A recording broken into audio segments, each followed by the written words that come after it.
llena el salón de aspirantes, todos quieren que le den un aval para ver si son concejales, etc.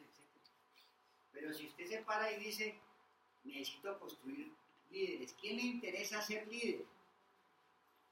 Ya es más pequeño el número de personas, porque es una aspiración que va más allá de simplemente participar en unas elecciones, va más allá de aparecer y de participar como elegido en una corporación pública, va en el sentido.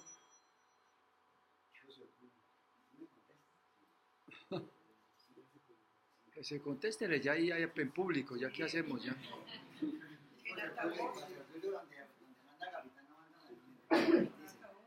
No, pero lo que quiero decirle es que nosotros queremos que haya una mirada más allá, que haya una mirada de compromiso para construir un país, no una mirada simplemente para pasar una buena elección y tener la posibilidad de que con la ayuda del presidente Uribe consigamos unos votos, porque es realmente una mirada muy estrecha, no es una mirada de líder. Claudia, ¿cómo estás? Buenos días. Es otra de las cosas. Llegó nuestra profesora. Siéntate y nos escuchas. Bueno, qué pena que estaba por perdida. No te preocupes. Bueno, gracias. Eso es fundamentalmente lo que queremos hacer en este seminario. Lo primero, les quiero decir a ustedes que han sido muy valientes de venir y saber que les va a tocar. Es como estamos en un centro de estudios, es una universidad. Y queremos que lo que hagamos hoy sea parecido, sea un trabajo académico, serio, respetable, que se oigan las opiniones con respeto, que no se vuelva esto un escenario para convertirse en candidato, porque aquí no van a conseguir votos si es que hay algún candidato. Vamos a hablar sobre los temas que queremos que ustedes profundicen.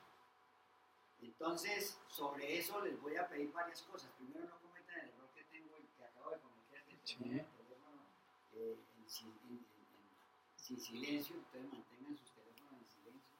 Sean respetuosos con el auditorio, sobre todo con esas personas que han hecho tanto esfuerzo por venir a darles parte de su ser, que es su conocimiento, su experiencia, y esas personas hay que escucharlas con atención. Hay que extraer de ellas la experiencia que nos pueden traer. Va a haber varios temas y yo creo que ya terminando para explicarles los temas, les quiero decir por qué esos temas, cada uno de los temas. Primero nos va a conversar y nos hubiera gustado que estuviera todo el día con nosotros, pero Armando viaja para México, ya después de una gira por varias partes del país. Estuvimos en Barranquilla, estuvimos en Medellín, ya estuvimos en Bogotá, estuvimos en Cali, y la experiencia creo que fue positiva, y fue positiva porque a pesar de que no eran multitudes gigantescas escuchándonos, la gente que estuvo creo que se llevó un mensaje, recogió un mensaje, y creo que ese mensaje puede sembrar buenos frutos en un terreno abonado. El tema de Armando es un tema que, además de ser experto en el tema del emprendimiento y del liderazgo, nos quiere contar cuáles son los motivos que llevaron en México a que una corriente que nosotros le denominamos populismo llegara al poder. Él nos quiere contar y que nosotros nos sirva de experiencia, pero a veces uno mira las experiencias y dice, eso no me pasa a mí, eso no es con nosotros, eso pasó en México, y ese es el peor error. Una de las cosas que nos trae Armando es precisamente que miremos para adentro, no solamente a los seres humanos que estamos acá, sino miremos la organización que representamos. ¿Qué queremos de esto que se llama Partido Centro Democrático? Que algunos somos de este partido y otros están mirándolo con ojos críticos de pronto. Bienvenidos los ojos críticos. Y bienvenidos más los ojos críticos que son propios del partido. Sin un análisis interno de lo que estamos haciendo bien y lo que estamos haciendo mal, no vamos a poder progresar. Pero Armando nos va a explicar mucho mejor. Y yo siempre digo con Armando que tiene una hoja de vida tan larga que es más bien difícil como explicarla, porque tiene muchos éxitos en su corta vida. Tiene 33 años, comenzó muy joven, ahora nos cuenta eso. Ese es el tema y primero. El segundo tema lo va a desarrollar José Obdulio Gaviria, que todos lo conocen, creo en general, es un hombre público en Colombia, es un hombre que fue fundador de la organización Centro de Pensamiento, que está ahí, que quiero que ojalá Vean, este centro de pensamiento creado hace ya más de 10 años, fue el 16, bueno, es el centro de pensamiento lo que ha motivado la creación de este seminario. Jorge Obdulio nos va a hablar sobre la historia de las ideas políticas, porque la verdad es que las ideas políticas, el concepto de las ideas políticas nos llevaron a lo que estamos hoy. Son dos corrientes políticas que tienen una visión diferente del mundo, del Estado, de la sociedad, de la economía, que creo que es importante que ustedes tengan las herramientas o queremos que esas herramientas les sirvan para poder enfrentar el debate y las discusiones que debemos siempre dar con argumentos y con altura. Después viene Alfonso, que ya llegó de Medellín. Es un hombre que es un académico de mucha importancia. Fue vicerrector de investigación de la Universidad de Antioquia. Ustedes saben la importancia de la Universidad de Antioquia en la vida nacional. Y nos va a traer una charla que tiene que ver con todo esto también. Nos va a enfocar en el tiempo actual, mirando un poquito en retrospectiva la historia de Colombia desde de unos años para acá, que muchos de los jóvenes que viven hoy, que son de recién nacidos para mí, no conocen a fondo, porque además en los colegios desafortunadamente aquí no existe la historia de Colombia, la gente, los pelados ahora, los niños en los colegios, eso no lo toman. Me parece que eso es una falla, porque no puede uno conocer su país y no conoce su historia. Pero vamos a ver si esto cambia. Y le agradeceremos mucho a Alfonso que venga desde Medellín a hacernos este ejercicio y ayudarnos a comprender un poco más lo que está pasando en nuestro país. Después viene una charla por la tarde que la va a dictar Daniel Mera. Daniel Mera es actualmente el coordinador programático del Partido Centro Democrático a nivel nacional. Pero el título me parece que es innecesario darlo, porque es que lo valioso de Daniel no es que sea coordinador programático. Daniel Mera es un estudioso del tema de la educación y escribe semanalmente en El Espectador y pone sus... porque es que como tengo gente que está llegando, me da pena. Y Daniel Mera nos va a hablar sobre el tema educativo que estamos viviendo todavía las secuelas de ese problema que dejó nuestro anterior presidente, dejó en una situación supremamente grave en la educación, no solamente la educación pública y privada, sino privada, y creemos que sin eso es imposible que el país salga adelante. Entonces Daniel Mera tiene muy claro ese concepto, muy clara esa información, y va a darnos una charla sobre el tema como para armarnos más de argumentos para cualquier líder que quiera realmente aportarle a la sociedad. Posteriormente viene una charla bien interesante y en eso quiero detenerme un momentito. Va la gente a decirnos, pero esto es una reunión de dirigentes políticos. ¿Cómo así que vamos a hablar de música y de arte? Es que una de las grandes deficiencias de los partidos institucionales, y más en esta época, es que no se preocupan por el arte, ni la música, ni la cultura. Y han dejado ese campo a un sector que posiblemente lo utilice para un provecho que no es realmente el provecho de la nación y de los pueblos. Nosotros debemos interesarnos por el arte y la cultura. Debemos entender que esa es una de las disciplinas más importantes en una sociedad. Puede ser que no seamos los artistas, no tengo oído de artillero, ¿no? Pero la verdad si no sentimos una cercanía al arte y que eso, los artistas son seres especiales, quiero decirles. Aquí tenemos un ser especial que está allá atrás, que se llama Claudia, ahora la vamos a oír. ¿Por qué son seres especiales? Porque ellos se comunican a través del arte. Un escritor no se comunica a través de un discurso político. Un artista no se comunica a través de un discurso político, sino de una pintura o de una pieza musical. Y eso es su expresión, y esa es la expresión de la sociedad. A nadie le importa si el señor Cervantes era de qué partido político. No, era una pluma extraordinaria.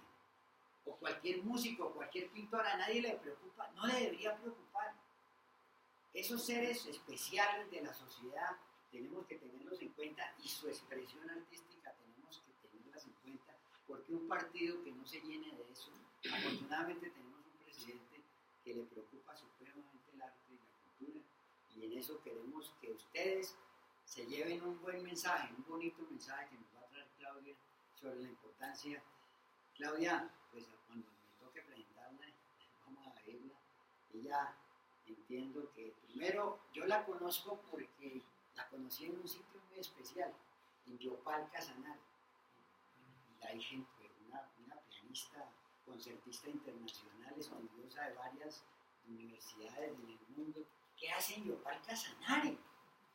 Cuando yo la conocí estaba en una entrevista en una emisora donde José Tulio iba a presentarse también porque estábamos en campaña electoral.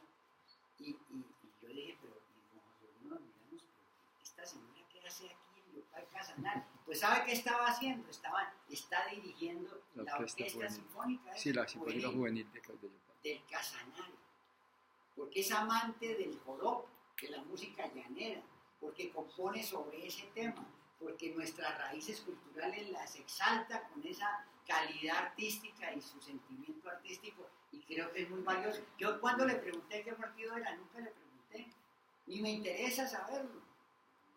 A mí me interesa su expresión, su deseo por sacar y entregarle parte de su persona a una causa que es el arte, la música, y en este caso la música llanera, la música, el joropo, pues, que tiene además, ella nos explicará mejor que yo, muchas otras connotaciones. Entonces, esos son los valores que tenemos que aprender a rescatar. Un partido o un dirigente, un líder que no tenga ese sentimiento. Yo creo que uno ve a Uribe y cree, la gente dice, Uribe es un disculpe, solamente no, Uribe es un hombre culto, es un hombre que le da, es más, él tiene el oído peor que el artillero que yo, pero si usted le habla sobre los vallenatos, se lo sabe de memoria, letra por letra, el significado, es increíble. Sí. Y va y ve una obra de arte y sabe y conoce y oye la música, pero es un hombre que le preocupa el arte y la música y la cultura. Y no se diga pues de Iván Duque. Esos son nuestros líderes. Nosotros no queremos, ellos no están ahí simplemente porque tuvieron la oportunidad de tener un cargo público y un sueldo. Ellos están ahí porque quieren ayudar al país a salir adelante. Tienen un compromiso con la nación y la están entregando hasta la última gota de sangre, como es el caso del presidente Uribe, que creo que morirá en su ley, como dicen todos. Es un hombre que ha sido un ejemplo para nosotros, y más que todo, la mayor parte de los que estamos aquí es por él. Entonces, creo que esa es una buena experiencia y te agradezco, Claudia, que hayas venido y hayas aceptado esta invitación. Y por último, es un poquito ya más aterrizado, vamos a hablar, si nos queda tiempo, esa charla lo doy yo sobre el tema del partido, el tema de la filosofía, el tema de la visión del partido, qué queremos del partido y qué queremos hacer de un partido que está en construcción. Que un partido como el nuestro no puede ser simplemente un partido que dependa de una persona, porque esa persona nos deja un legado, no nos deja un ser humano con carne y hueso, porque eso desaparece. Es un legado, es una forma de hacer la política, de ver el mundo, de enfrentarse a la sociedad. Y ese es el legado que queremos que el partido, si quiere tener perspectivas, si quiere durar varios siglos en la historia del país, lo tenga. Esa es la charla que voy a terminar cerrando en la tarde de hoy. Aquí vamos a tener un pequeño refrigerio, nos excusan ustedes que no son, pues, no va a haber caviar, pero va a haber un alimento que los va a mantener con ánimo, ¿sí? Decoroso. Y ese, digamos, es en la agenda. Balanceado por carbohidratos. Para entrar en el tema, Armando, te agradezco tu visita, te agradezco todo lo que nos has enseñado y sigue adelante porque queremos oír tu experiencia y tu conocimiento. Te agradecemos mucho. Bueno, déjame que me siento por aquí. Buenos días, ¿cómo están? ¿Bien? Bien. Qué bueno, me da mucho gusto estar esta mañana con ustedes. Después de una semana muy intensa recorriendo, como decía Fernando, varias ciudades, teniendo reuniones con grupos distintos, con jóvenes. La verdad es que ha sido muy bonita experiencia volver a Colombia y volver sobre todo para poder estar en contacto con personas como ustedes. Así es que gracias por venir tan temprano el sábado.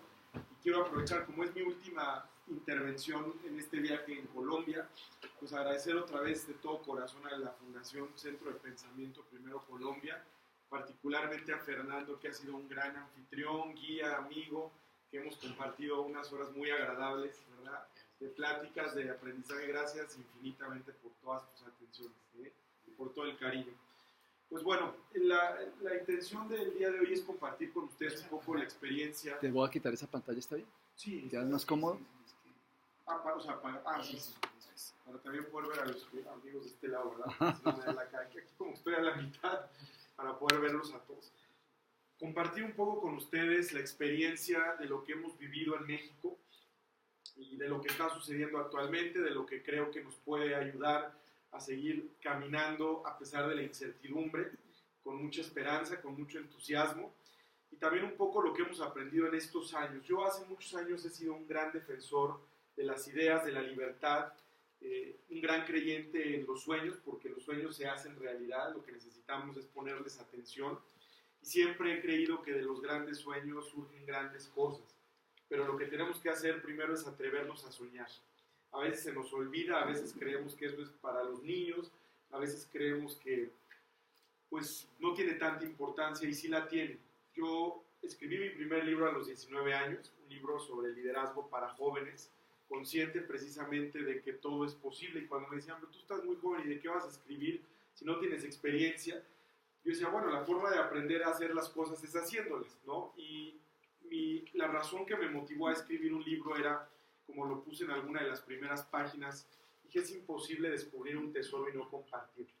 Cuando descubrimos algo en la vida que es valioso, que es relevante, que nos hace sentido, pues casi de manera natural sentimos la necesidad de compartirlo. Hoy un poco es lo que hoy va a suceder a lo largo de este seminario. Cada una de las personas que vamos a estar aquí al frente compartiendo es porque lo que hemos vivido, una parte de lo que hemos experimentado, qué sé yo, ha sido valioso y por eso vale la pena compartirlo con personas como ustedes. En ese libro, el libro se llama La respuesta eres tú. Porque cada vez que yo me preguntaba cómo puedo cambiar la realidad, cómo puedo mejorar esto, cómo puedo incidir, cómo puedo participar para que esto en mi país sea de otra manera, siempre llegaba la misma respuesta, que es empieza por ti. Y aunque a veces suena muy trillado, porque pareciera que lo hemos escuchado muchas veces, no hay otra forma de hacer las cosas más que empezando por nosotros mismos. Vamos entendiendo que en la vida todo lo que pasa allá afuera es un reflejo de lo que a nosotros nos está pasando por dentro. Por eso, cualquier cambio que querramos generar, pues a veces lo queremos hacer directamente allá y nos vamos frustrando porque no vemos que suceda exactamente lo que queremos, pero porque no estamos mirando hacia adentro y entendiendo que es exactamente al revés. Por cuestiones de la vida, bueno, yo estudié negocios internacionales, pero a la mitad de la carrera hubo un giro en la vida, de pronto pasan cosas inesperadas que hay que abrazar y que hay que recibir porque por algo suceden. Tuve oportunidad de conocer a una amiga que quiero mucho, una señora que tiene 72 años más o menos, Carolina Bolívar. Su esposo se llama Simón Bolívar, no es broma. Ella dice que se casó con el Libertador, que ella ha sido una gran amante y defensora de la libertad. En 1982 en México el presidente López Portillo nacionalizó la banca y ella sabía, porque tenía amigos que estaban cerca del gobierno, que este era uno de varios atentados que el gobierno iba a cometer en contra de la libertad. Entonces la reacción fue: yo no voy a vivir en un país en donde no haya libertad, porque sabemos que esto va cada vez a más, el gobierno pretende controlar, meterse en donde no. Y entonces la decisión en ese momento, como muchas veces en la vida ante los problemas, uno a veces busca la salida fácil. Y decimos, ¿cómo me escapo? ¿Cómo huyo? ¿Cómo me protejo? ¿Cómo me salvo? Y ella decide irse de México, se va a Estados Unidos con su familia, y estando en Estados Unidos, pues le da una depresión porque precisamente, digo, no hay nada como nuestros países, aunque uno se queje y tengamos problemas, la patria de uno es la patria de uno, y es algo siempre muy especial, los cariños, la familia, los amigos, lo que uno tiene es sagrado. Y entonces, además dice, ¿cómo es posible que estamos nosotros lejos cuando hoy nuestro país nos necesita más que nunca? Hay que volver, pero no podemos volver a ser espectadores y a ver qué está pasando y a quejarnos. Tenemos que volver para luchar, tenemos que volver para hacer algo al respecto. Entonces ella vuelve a México y funda un instituto, un think tank, un centro de pensamiento, que se llama Instituto Cultural Ludwig von Mises. Ludwig von Mises, de la Escuela Austriaca de Economía, ella consciente de que era importante permear las ideas de la libertad en una sociedad en donde no se lee y no se discuten estas ideas, en donde las escuelas enseñan muchas cosas, pero no forman líderes, lo que decía Fernando, en estas ideas, ¿no? Y hoy estamos pagando las consecuencias de no tener liderazgos fuertes, claros, con ideas, con principios, con valentía, con muchas cosas.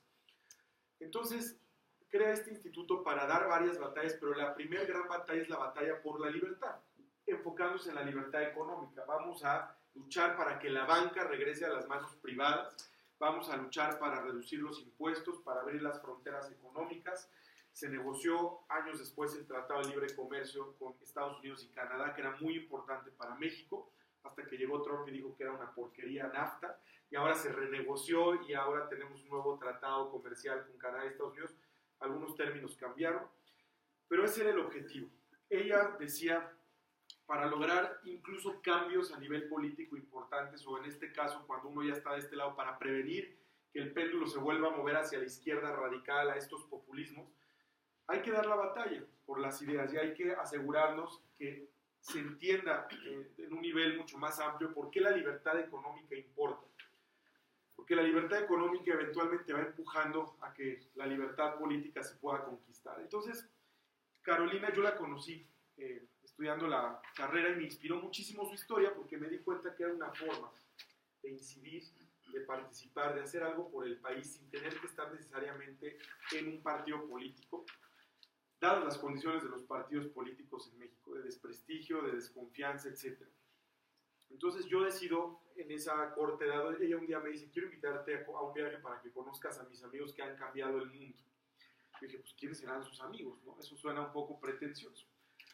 Y fue muy inspirador porque justo había premios Nobel de Economía, había gente que habían gobernado sus países, que habían fundado think tanks en diferentes partes del mundo, gente que amaba la libertad. Y me acordé justo de esa frase del Quijote cuando dice, Sancho, la libertad es uno de los más preciosos dones que a los hombres dieron los cielos. Con ella no pueden igualarse los tesoros que encierra la tierra ni el mar encubre. Por la libertad, así como por la honra, se puede y se debe aventurar la vida. Fíjense qué bonito. Y yo fue lo que decidí en ese momento en mi vida, aventurar la vida. Cuando uno vive por una causa, siempre las causas son más grandes que las personas. Uno le encuentra sentido a la vida. Y siempre hay esa motivación y hay ese propósito y esa alegría para levantarse, para luchar, para que aunque uno se caiga, se levante y siga caminando. Y descubrí que la libertad era una gran causa, porque la libertad es la que nos permite convertirnos a cada uno en quién queremos ser, qué queremos hacer, qué queremos tener y poder eventualmente lograr. El problema es que muchas veces nos gusta hablar de nuestros derechos, pero no de nuestras obligaciones. Y la libertad y la responsabilidad son dos caras de la misma moneda. A veces muchas de las cosas a las que nos enfrentamos en nuestros países se explican porque no somos capaces de valorar y de cuestionar y de defender nuestra libertad todos los días. Y cuando no lo hacemos, abrimos un espacio lo suficientemente grande para que alguien más decida por nosotros y no necesariamente lo que más nos conviene. Pero ¿por qué sucede esto en nuestros países? Una vez, conversando con Mario Vargas Llosa, me decía, la tragedia de nuestros países en América Latina es que no nos gusta hablar de libertad, porque ser libres compromete y no nos gusta asumir compromisos. Que alguien más decida, que alguien más lo haga, si algo sale mal ya sea a quien echarle la culpa. Nos gusta lavarnos las manos y entrar en una zona muy cómoda. Y la realidad es que hoy necesitamos hacer mucho más de lo que estamos haciendo cada uno, porque el riesgo de perder la libertad siempre existe. Empezamos a trabajar, yo decido fundar un think tank inspirado en Carolina, y la gente me decía, Armando, tú tienes 23 años en ese momento, tan joven, ¿cómo vas a hacer un instituto? Estos institutos los hace gente con mucha experiencia, con maestrías, con doctorados, con una gran trayectoria, ¿no? Y yo decía, bueno, a mí no me interesa ser el experto en los temas, yo no soy el experto, me falta experiencia, lo reconozco, pero yo tengo el deseo, la intención, la voluntad, la pasión para hacer esto posible, y además queremos trabajar en un esquema muy diferente. Me fui a estudiar a Washington, D.C., a la Universidad de Georgetown, y a trabajar en uno de los grandes institutos, think tanks, que es Cato, para aprender cómo funcionaba. Y bueno, me enfrenté a mucha gente que decía que no, pero lo que hicimos fue un modelo distinto. Lo que hicimos fue, en lugar de tener unas oficinas con empleados de tiempo completo, académicos, expertos, gente con esa gran trayectoria, lo que decidimos fue darle la oportunidad a los jóvenes de que ellos se demostraran y nos demostráramos a nosotros mismos que desde la universidad, siendo estudiantes, no importa que no tengamos experiencia, que no tengamos muchos grados académicos, pero estamos en posibilidades de convertirnos en agentes de cambio. Yo creo que hoy lo que nos toca, desde la trinchera en la que estemos, es cómo empoderar a la gente alrededor para que crea en sí misma y esté en posibilidades de hacer algo más. Era importante porque muchas veces en la vida, si no nos damos la oportunidad de empezar a experimentar y hacer, si nada más estamos hablando y hablando y hablando, eso no cambia la realidad. Quejarnos, criticar, señalar, eso no cambia la realidad. Por eso decidimos entrar a las universidades públicas y privadas, identificar a los jóvenes más líderes, ojo, líderes con una intención genuina de hacer algo por el país, no de hacer politiquería, como le llaman acá en Colombia, sino realmente jóvenes comprometidos y deseosos de cambiar a México.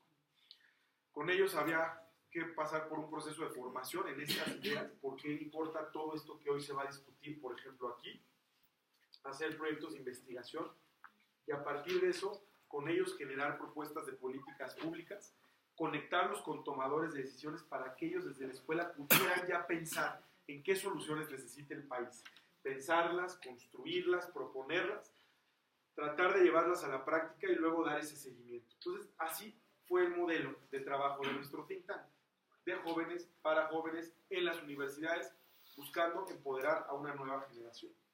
Sin embargo, nos dimos cuenta muy pronto que no era suficiente. En un país donde las reglas del juego no funcionan a favor de los ciudadanos, ibas, proponías, te escuchaban o hacían como que te escuchaban y luego no pasaba nada. Una vez, para poner el ejemplo de cuál es la actitud desde el poder, el ego, la soberbia, fuimos a ver a un secretario en época del presidente Calderón para proponerle un tema de reforma laboral donde ellos tenían alguna cosa trabada y llegamos a verlo y la primera cosa que nos dice es, bueno, se siente no, que tienen todo el poder obviamente y te dice, bueno, ¿a qué vienen? ¿Qué necesitan de bien? ¿Qué los puedo ayudar? Casi, ¿qué me vienen a pedir? ¿No? Eso piensan los políticos. Y la respuesta fue, gracias por su tiempo, gracias por recibirnos, pero no venimos a pedirle nada. No venimos a pedir favores, no venimos a pedir trabajo, no venimos a pedir dinero, venimos a ofrecerle nuestro trabajo. Hemos hecho esta investigación, hemos hecho esta propuesta, sabemos que ustedes necesitan que la ciudadanía les apoye para que esto se apruebe en el Congreso. Entonces, no venimos a pedir, venimos a ofrecer, que es muy distinto. Eso les sorprendía y eso cambiaba un poco la dinámica, porque los políticos creen que el ciudadano siempre solamente va y estira la mano, ¿no? Con estas experiencias en 2012 y siendo conscientes de que no era suficiente lo que estábamos haciendo, decidimos lanzar algo más grande. Yo escribo el segundo libro, que se llama 1 millón de jóvenes por México, una agenda de libertad y de corresponsabilidad. Y a partir de esto, por cierto, invito al expresidente Uribe a México. Le pido de manera muy especial que me acompañe para presentar este libro, por lo que él representa, por lo que hizo en Colombia, porque México tiene muchas cosas que aprender de Colombia, sobre todo de esa época. Entonces él viene a México y a partir de que presentamos este libro, se empieza a construir una red por todo el país, en 25 ciudades de la República, identificando líderes, trabajando para aterrizar esta agenda. La clave de esta agenda, y se los digo hoy a ustedes porque ahora que he estado viajando por varias ciudades en Colombia, me encuentro con muchas opiniones muy distintas, mucha preocupación por lo que pasa en el país y por lo que puede llegar a pasar con la amenaza populista en unos años, pero también, y lo digo de corazón aquí con mucha confianza, me preocupa que veo mucha impaciencia de parte de mucha gente. Yo entiendo que uno quisiera que a veces las cosas sucedieran más rápido y que todo lo que uno espera de un nuevo gobierno se cumpla antes de que pase el primer año. Pero a veces las cosas no pueden ser tan rápidas, toman tiempo. Y lo que toca es también, desde el punto de vista ciudadano, cómo ayudar a que el gobierno, en este caso, que representa el partido y las ideas de ustedes, tenga éxito, ¿no? Veo gente enojada, gente frustrada, gente preocupada, porque no han sido muchas de las cosas que querían. Pero yo ahí les diría, la pregunta es, ¿qué hacemos nosotros como ciudadanos para exigir, sí, por un lado que el gobierno cumpla, pero por otro, para ayudar a que también tenga éxito? La corresponsabilidad para nosotros era importantísima porque el problema muchas veces es que nosotros solamente esperamos y esperamos y esperamos que el gobierno resuelva las cosas, pero no hacemos más. Entonces, cuando redactamos esta agenda, dijimos en cada uno de los temas, ¿qué es lo que sí le toca hacer al gobierno? muchas veces nuestra confusión empieza en que queremos que el gobierno haga todo. Y el gobierno debe tener un rol limitado, cumplir con ciertas cosas, pero luego dejar hacer a los ciudadanos muchas otras. No tiene por qué meterse en todo, no debe meterse en todo, ¿no? Entre más se expande el tamaño de un gobierno, más se contrae la libertad de los ciudadanos. ¿Están de acuerdo? Entonces, lo que corresponde es ser mucho más responsables y entender que hay mucho que nos toca hacer de este lado. Nosotros la corresponsabilidad decíamos, a ver, en el tema de seguridad, educación, desarrollo económico, cada uno de los grandes temas. Esto es lo que le toca hacer al gobierno y hay que exigirle y hay que vigilar que lo haga. Pero más importante es a mí que me toca hacer como ciudadano. Miren, le traje a Fernando, les voy a dejar por acá. En el año 2010 México cumplió 200 años de la independencia, celebramos el bicentenario, 100 años de la Revolución Mexicana. Y entonces se hablaba de muchas cosas, que un gran momento, que una gran oportunidad histórica. Y nosotros pensamos, los jóvenes en el instituto nuestro, dijimos, a ver, la mayor oportunidad que tenemos de cara al futuro es entender el rol que jugamos para contribuir a que esa realidad se transforme. Y entonces esto parte otra vez de qué vamos a hacer cada uno. Y entonces decidimos, hicimos un evento muy bonito en México, en el castillo de Chapultepec, porque lanzamos un concurso de ensayo para que los jóvenes compartieran sus ideas de cuál tendría que ser el rumbo que tomara el país. Y entonces a partir de eso dijimos, para que eso se haga realidad, uno tiene que tener una foto muy clara del futuro, muy atractiva, para que eso nos mueva a querer hacerlo realidad. A veces la confusión o el desánimo parte de que no sabemos ni siquiera a dónde vamos. No sabemos qué país queremos construir. No nos hemos imaginado algo lo suficientemente atractivo para decir, vale la pena en la vida sacrificarse, esforzarse, trabajar intensamente, asumir riesgos para llegar allá. Todo lo que hicimos fue que redactamos este documento muy pequeño que se llama Mi Pacto con México. Eso era, yo ciudadano, no importa la edad, no importa la condición, no importa qué estudié o si no estudié o qué pasó conmigo, tengo la posibilidad de hacer algo por mi país. Y entonces redactamos en 10 puntos un decálogo de qué podemos hacer cada uno como ciudadanos para contribuir a construir un México más libre, más solidario y más próspero. Es cuando la gente dice, ¿y yo qué hago? ¿Y yo por dónde empiezo si yo no soy político ni tengo interés en la política, o yo soy ama de casa, o yo soy empresario, o yo soy un joven universitario, lo que sea? Aquí hay un ejemplo. Lo peor es poner pretextos, ¿no? Decía un amigo, de excusas están llenos los excusados.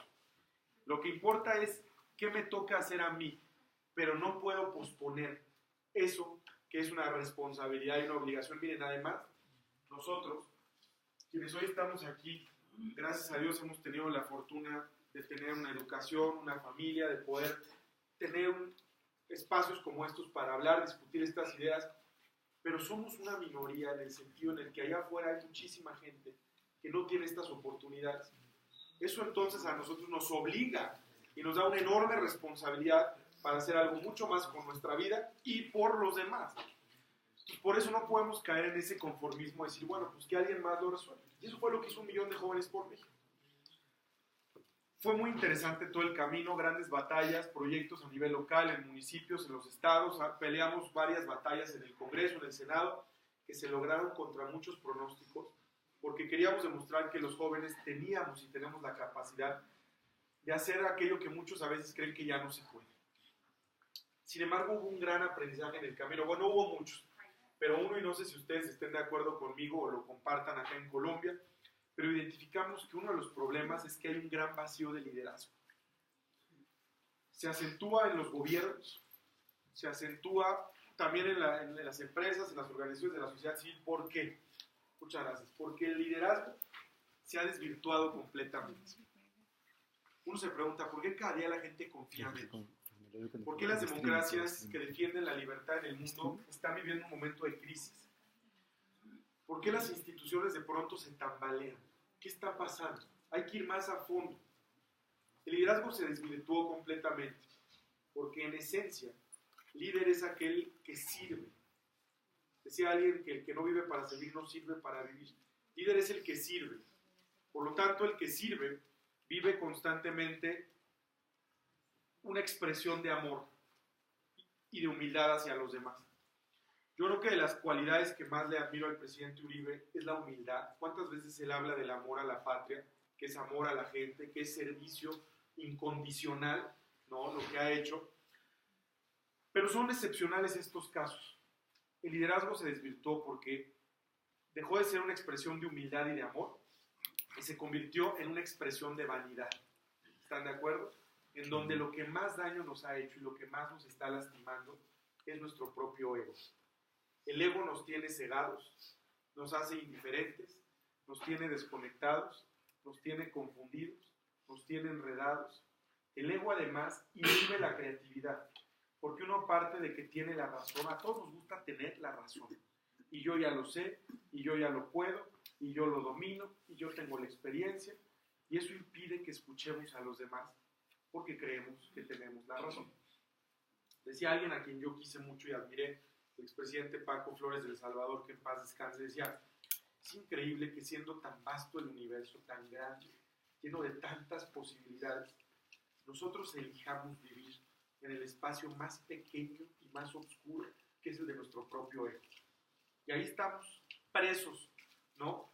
De que yo y después yo y al final yo, y entonces uno está pensando, ¿cuál es el próximo cargo? Quiero brillar, quiero tener esto, quiero conquistar aquello. Y entonces desconectamos y se nos olvida por qué estamos aquí, a quién nos debemos, a quién estábamos o queríamos o pretendíamos en algún momento servir.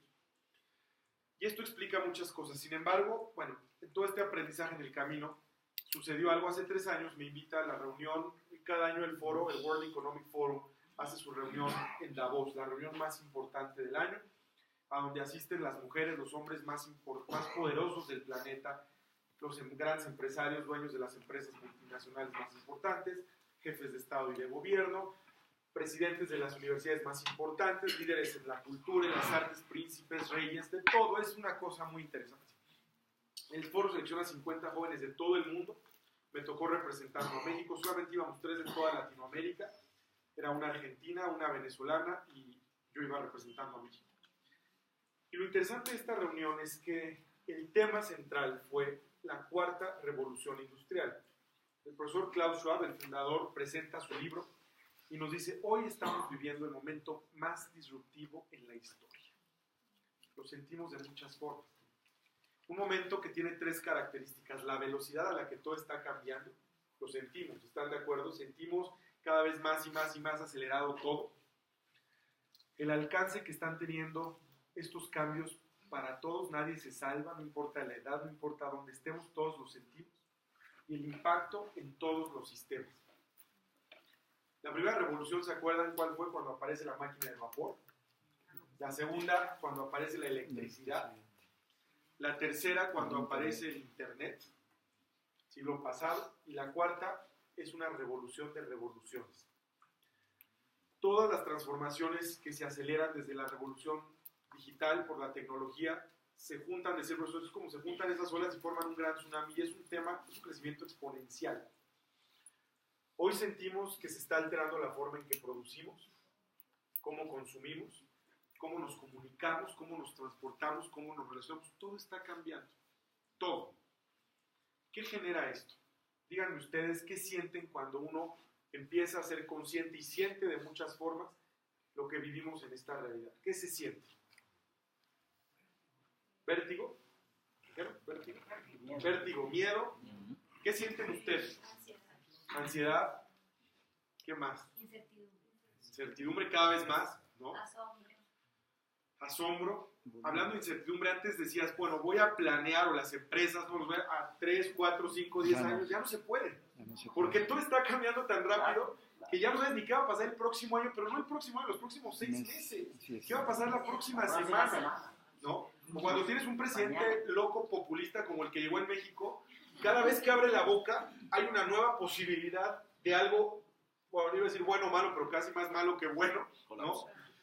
Entonces eso genera incertidumbre. ¿Qué más? ¿Qué se siente en un momento como este? Vulnerabilidad. ¿Perdón? Vulnerabilidad. Vulnerabilidad. Limitaciones. Abrumados.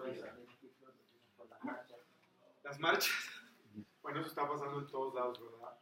Bueno, el tema, acá salió una palabra clave. El profesor Schwab fundador del foro, les pregunta a los líderes, ¿cómo se sienten ustedes? Esa pregunta que yo les hago a ustedes y las respuestas que me dan. Pero piensen ustedes, imagínense tener delante a las mujeres y a los hombres más poderosos del planeta, que tienen los recursos, la información, que tienen las posibilidades, cuyas decisiones impactan la vida de millones. ¿Cómo creeríamos nosotros que se sienten ellos? Nosotros nos sentimos así. ¿Cómo se sienten ellos? ¿Perdón? Igual. ¿Con poder? Igual. Igual, ¿por qué? Porque somos humanos. La respuesta que engloba la mayoría de las respuestas que dieron fue, estamos abrumados. Fíjense qué interesante. Pero les voy a decir una cosa que para mí fue un gran aprendizaje. Cuando uno tiene un problema, una duda, siempre pensamos en alguien a quien acudir más arriba. ¿Están de acuerdo? Porque creemos que alguien va a tener la respuesta, que alguien nos va a guiar, que alguien nos va a dar certidumbre, que alguien nos va a orientar por dónde. Cuando uno ve que estas personas, decía el profesor Schwab, están arriba de la punta de la pirámide, más arriba ya no hay nadie, ¿no? Pero cuando ellos confiesan que se sienten abrumados, para mí es una gran noticia. ¿Saben por qué? Porque es un síntoma de lo que hoy estamos viviendo. Y me refiero a lo que yo aprendí, lo que yo vi en esa respuesta y en esas caras y en ese agobio, en esa preocupación, es el poder de la vulnerabilidad. Todos, no importa en dónde estemos, somos vulnerables. Y en esa vulnerabilidad está nuestra mayor fortaleza. ¿Están de acuerdo? ¿Y saben por qué lo digo? Porque esto está ligado a lo que mencionaba hace un momento. Cuando de pronto nos sentimos tanto y nos creemos tanto que ¿no? El ego ya se nos fue, ¿no? De repente necesitamos recordar que somos humanos. ¿Y por qué? Porque tenemos que recordar en el egoísmo exacerbado en el que caemos muchas veces, yo creo que es injusto definitivamente, pero de manera generalizada, a quienes defendemos la libertad se nos acusa de individualistas, ¿no? Cada quien vea por sí mismo y que cada quien se las arregle, que cada quien decida. El poder de la vulnerabilidad, por todo esto que estamos diciendo, nos hace darnos cuenta y sentir, fíjense, no pensar, sentir, que nos necesitamos todos a todos. Dice el foro, somos una gran comunidad global, multi-stakeholder, compuesta por muchas partes. Y hoy, ante esta realidad, no hay un gobierno que por sí solo, una empresa que por sí sola, por grande que sea, una persona por capaz y líder y grande que sea, una organización, una escuela que pueda enfrentar la realidad y resolver problemas tan complejos. La reflexión es, todos necesitamos de todos y cada vez más, pero eso no lo acabamos de entender y les voy a explicar por qué. Dice un profesor de MIT que los problemas, nuestros problemas chicos, medianos, grandes, los problemas se pueden explicar o entender a partir de 3 grandes niveles de desconexión. Fíjense, estamos desconectados de la naturaleza. ¿Están de acuerdo? Sí. Y eso se expresa de muchas formas. ¿Saben por qué? Porque no nos sentimos parte de la naturaleza y de algo más grande. Creemos que estamos aparte y el ego nos ha hecho creer que somos superiores, que podemos dominar y que no importa que yo tire basura, que yo corte cualquier cantidad, tal cantidad de árboles, no importa que aviente plástico en toneladas al mar, ¿qué importa si yo qué? ¿No? Y ese daño que le estamos causando al planeta se nos está revirtiendo. Estamos desconectados de la naturaleza. Fíjense, además es una tontería. La naturaleza es una expresión de amor incondicional. La naturaleza se da completamente. Ustedes vean los árboles cuando dan frutos, cómo los dan. El árbol no escoge a ti te voy a dar la manzana y a ti no te la voy a dar. El árbol no dice voy a dar las manzanas cuando el precio de la manzana está muy alto, ¿no? Porque me conviene. No. La naturaleza se da. Esa es la naturaleza. Ya el egoísmo está en nosotros, ¿no? Y la avaricia, y la ambición, y la competencia, y todo lo que nos está fastidiando. Pero la naturaleza nos enseña muchas cosas. Esta desconexión con la naturaleza también se explica a partir de cómo nos estamos alimentando, qué nos estamos metiendo a la boca. ¿Ustedes creen que es casualidad que cada día hay más enfermedades? Cada día hay más enfermedades. Y no entendemos por qué. En la lógica de la naturaleza, salud significa la ausencia de enfermedad. En la lógica nuestra, salud significa más hospitales, más medicinas, ¿están de acuerdo? Fíjense, la contradicción, ¿no? Hay una relación entre alimentación, emociones y enfermedades. Entonces, mucho de lo que está pasando se explica qué estamos comiendo. El aparato digestivo no solo digiere alimentos, digiere las emociones. Entonces, si no estamos bien porque nos metemos cochinadas, acá también hay un problema. Y eso nos impide estar al 100 para pensar con claridad, para tener la voluntad, la energía de hacer las cosas. Ya lo sentimos. Segundo, estamos desconectados entre nosotros. Si bien es cierto que vivimos en un mundo hiperconectado, en el WhatsApp, en las redes sociales, ¿no? A veces estamos en la misma mesa y no nos vemos a los ojos porque cada quien está pendiente del teléfono. Esto tiene un riesgo. Cuando nos dejamos de ver a los ojos, nos dejamos de sentir unos a otros. Cuando nosotros nos vemos fijamente a los ojos, lo que yo he experimentado es que siento que estamos totalmente conectados. Somos un espejo. Entonces, cuando nos miramos a los ojos, sentimos que yo soy tú y que tú eres yo. Entonces, si conectamos y sentimos lo cerca que estamos, difícilmente yo te voy a lastimar a ti, porque sé que me estoy haciendo daño, porque somos uno, somos la misma cosa. Y si yo hago algo que te beneficia, también me estoy beneficiando. Hoy no nos importa joder al prójimo, por el egoísmo en el que vivimos. Creemos que lo que hacemos no tiene consecuencias. Entonces decimos, yo estoy muy bien, que los demás se las arreglen. Mi familia está muy bien. El país tiene problemas. Bueno, pues que otros ¿saben qué? No entendemos que todo eso que está pasando allá eventualmente nos salpica, nos lastima, nos perjudica.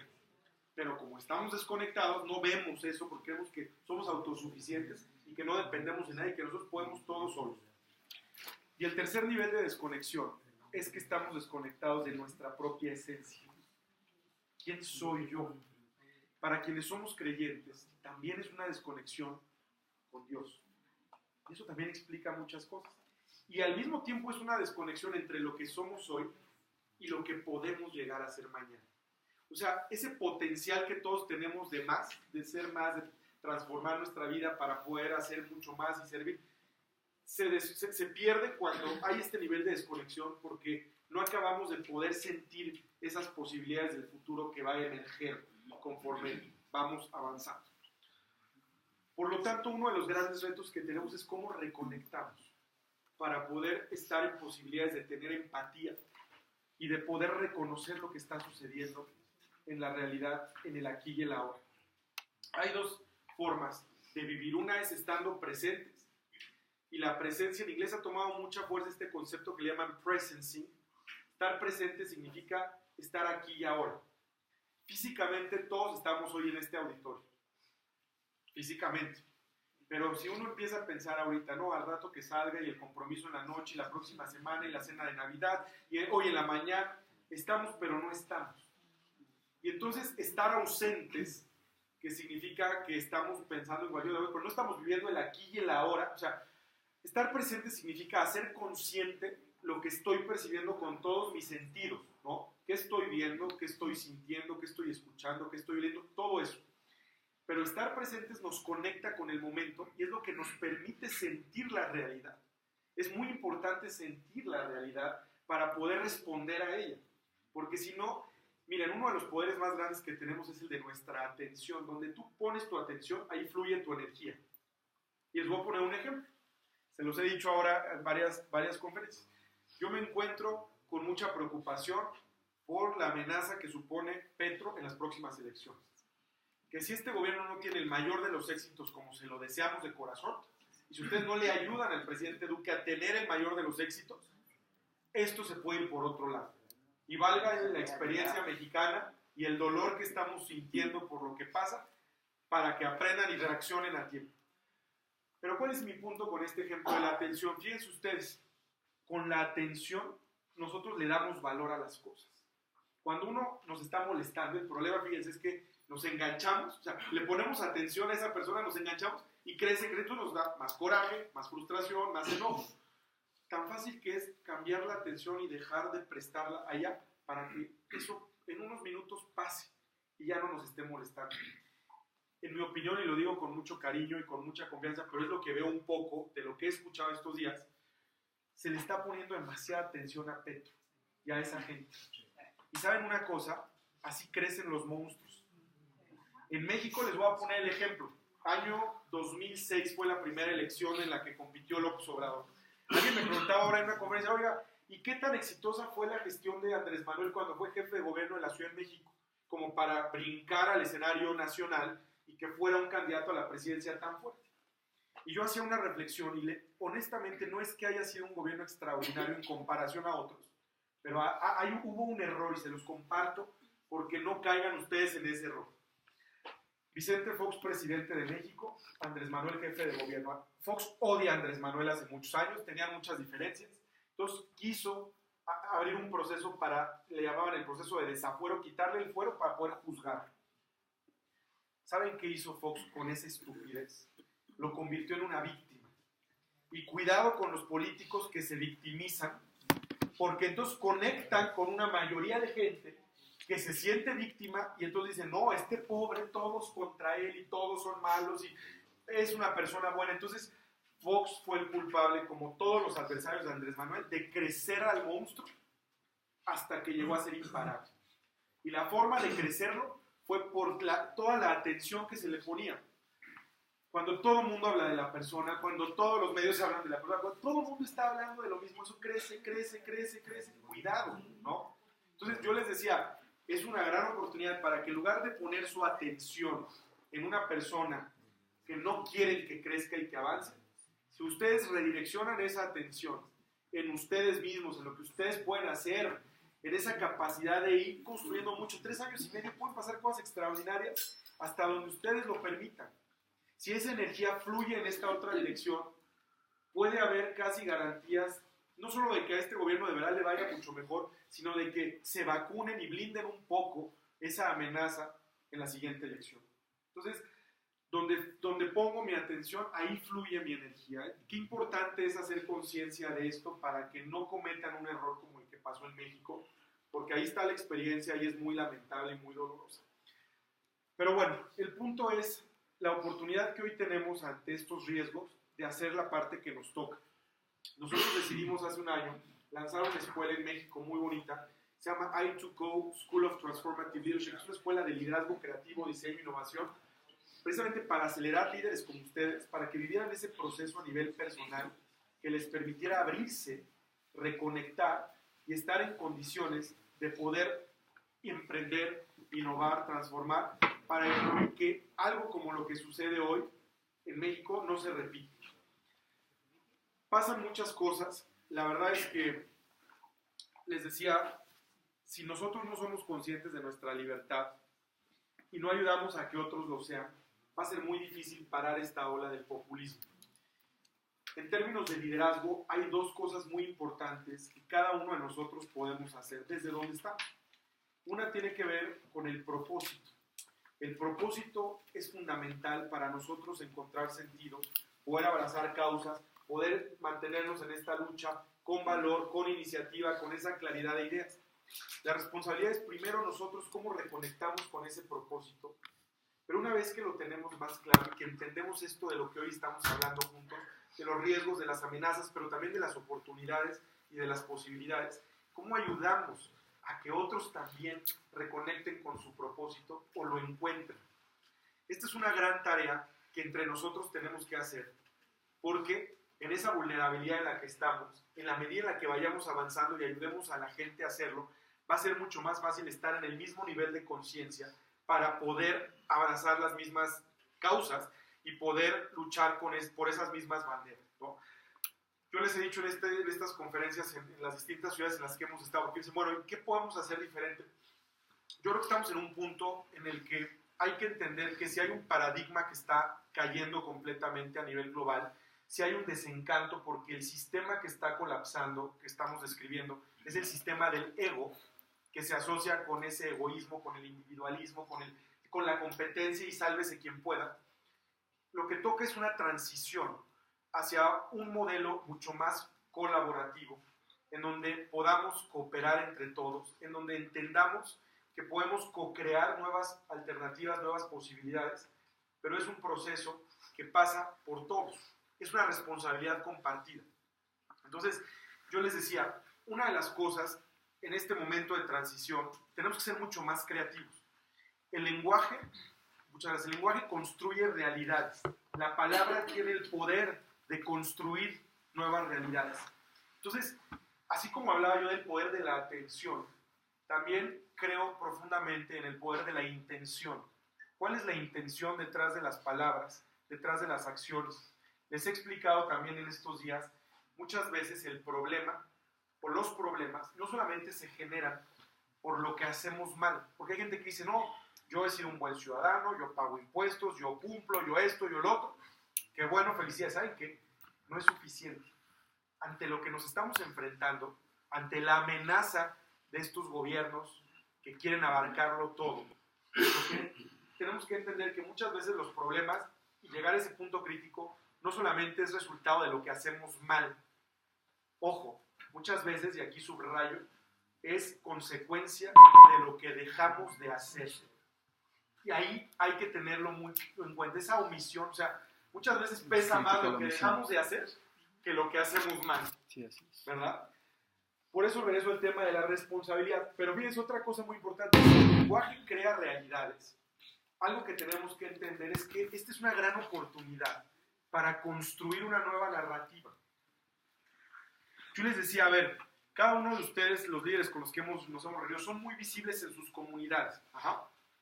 ¿Cómo pueden ustedes volverse lo suficientemente atractivos para que cuando la gente los vea, diga, yo quiero participar ahí, yo quiero pertenecer a ese grupo, yo quiero colaborar con ese partido, yo quiero sumarme a esa causa, yo quiero ser parte de esta iniciativa? No podemos menospreciar en un mundo tan conectado la capacidad que tenemos cada uno de inspirar a los demás. Esa es una gran responsabilidad. Uno no sabe quién lo sigue en las redes, quién te ve, quién te lee, quién te escucha en cualquier lugar. Y la palabra mueve, pero el ejemplo arrastra. Entonces, yo creo que la gran oportunidad hoy es cómo cada uno de ustedes se convierte en ejemplo para inspirar. O sea, si de lo que se trata aquí es de transformar al país, de salvar a la república, ¿qué tenemos que hacer nosotros día a día para seguir inspirando y para que más gente se quiera sumar a estas causas? ¿Están de acuerdo?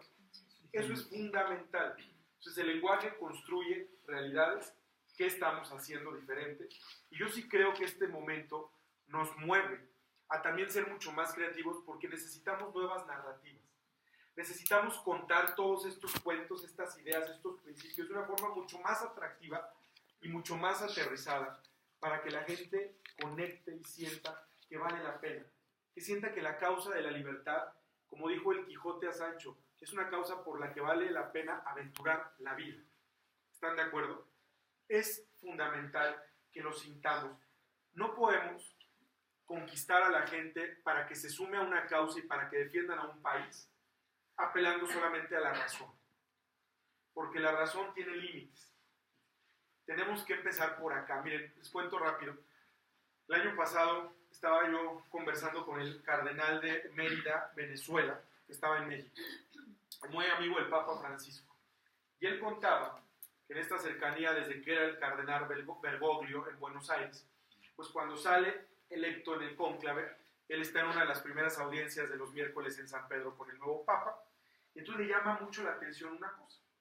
Dice, con el Papa Benedicto, que para mí también es un extraordinario hombre teólogo, un hombre de Dios fuera de serie, incomprendido y muy juzgado injustamente en mi opinión, pero bueno, él tenía su estilo, su carisma, su misión. Papa Benedicto lo que hacía era, daba una vuelta o dos máximo en el papamóvil alrededor de la plaza de San Pedro y llegaba al templete desde el que impartía la catequesis de la audiencia de los miércoles. Hablaba, no sé, unos 45 minutos, una hora por ahí. Un hombre de ideas, de razón, ¿no? Y de una fe, por supuesto, profunda, pero un hombre de razón. Cuando llega el Papa Francisco, dice el cardenal, muy curioso porque una vuelta a la plaza de San Pedro, luego otra vuelta, despacio, va cerca de la gente lo toca y vuelve a dar la vuelta para los que no lo alcanzaron a tocar, y así varias veces. Y luego llega, se sube al templete y habla mucho más breve que los últimos papas. Entonces él fue y le dijo, oiga, santidad, ¿por qué hace eso? Me llama la atención, ¿no? Este nuevo estilo, esta nueva forma, la gente viene a la audiencia de los miércoles a escuchar lo que el Papa tiene que decir. Le dijo, mire, le voy a decir una cosa. Si la gente viene porque quieren ver al Papa de cerca, mire usted, la gente quiere tocarla. Si yo logro que la gente me vea cerca y poder tocarlos y realmente sientan el amor del Papa, es mucho más probable que me escuchen lo que les voy a decir después. Fíjense qué gran lección. Primero se conecta por acá, por la emoción, y luego por la razón. A veces ponemos en riesgo nuestra causa de la libertad de las ideas porque nos volvemos tan racionales que desconectamos con la gente y con esa gente que si no tiene más una referencia y que no ha tenido las oportunidades de estudio que hemos tenido nosotros, no va a entender la libertad y no va a conectar, porque la libertad no se piensa, se vive. ¿Qué vamos a hacer diferente para que la gente la viva, la sienta y entonces la defienda?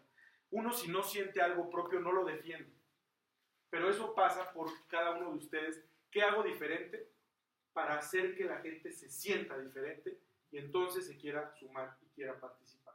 Esa cercanía, ese conectar desde acá, el uso de un lenguaje diferente, de construir una narrativa que sea atractiva, que sea dinámica, que no suene a los debates de toda la vida, viejos, no esos debates que polarizan, que si la derecha, la izquierda. Yo cuando escribo mi libro, y miren, soy de verdad un gran defensor de todo esto, traté de evitar lo más posible las etiquetas. En mi país hay ciertas palabras que desconectan completamente. El enemigo, les pongo un ejemplo, fíjense, por eso cómo funciona esto. En el discurso de investidura del presidente López Obrador, yo no sé cuántas veces no las conté, las voy a contar, pero la palabra que más mencionó como el enemigo para que sepan quién es el malo del cuento, es el neoliberalismo. Ni sabe qué significa, ni entiende, porque además él dice que él es liberal. Sí. Y entonces odia a los conservadores, así lo dice porque son los que se oponen a la cuarta transformación, son fifís, es la palabra que usa. Y entonces dice, soy liberal, pero porque Juárez era liberal, el presidente Juárez, al que él admira mucho, de la reforma, pero condena y dice que lo peor que nos ha pasado es el neoliberalismo. Ojalá muchas de esas ideas algún día se hubieran realmente implementado en México y él a lo mejor no hubiera llegado al poder. Pero bueno, mi punto es que estas ideas y etiquetas mal manejadas, lo único que provocan es una confusión muy grande entre la gente. Y entonces ya luego no sabemos ni con qué estamos peleando, ¿no? Suena como que si el neoliberalismo son los talibanes, ¿no? O sea, pero ya no entiendo bien ni qué significa esto, ni qué significa lo otro. Entonces, tenemos que hacer una gran pedagogía para entender primero, por eso es importante que ustedes estén hoy aquí, el esfuerzo que hace la Fundación Centro de Pensamiento Primero Colombia, aprovechar estos espacios, multiplicar estos espacios de formación. Lo que decía Fernando, no se buscan aspirantes porque eso sobra, se busca formar líderes. Y si nosotros no llenamos ese vacío de liderazgo con gente íntegra, capaz, formada, ética, pero con esta claridad de ideas, ¿no? Y con esta empatía y con este corazón generoso, va a ser muy difícil. Les digo, la razón es importante, pero la realidad tan compleja en la que vivimos, tan disruptiva, hoy nos obliga a abrir otros espacios. ¿A qué me refiero? Yo creo profundamente en el poder de la imaginación. Les he compartido también el hemisferio del cerebro. El cerebro tiene dos hemisferios. Ustedes ven una foto, está perfectamente dividido. El hemisferio izquierdo es el que nos conecta con todo el mundo de lo tangible. Es el que está asociado al pensamiento lineal, a la memoria, a los números, pero todo lo tangible, quiere decir todo lo que perciben nuestros sentidos, ahí está el hemisferio izquierdo. El derecho se asocia más con la creatividad, con la intuición, es el que nos conecta con el mundo de lo no visible. Y aquí tenemos una gran artista y lo sé muy bien, hemisferio derecho predominante.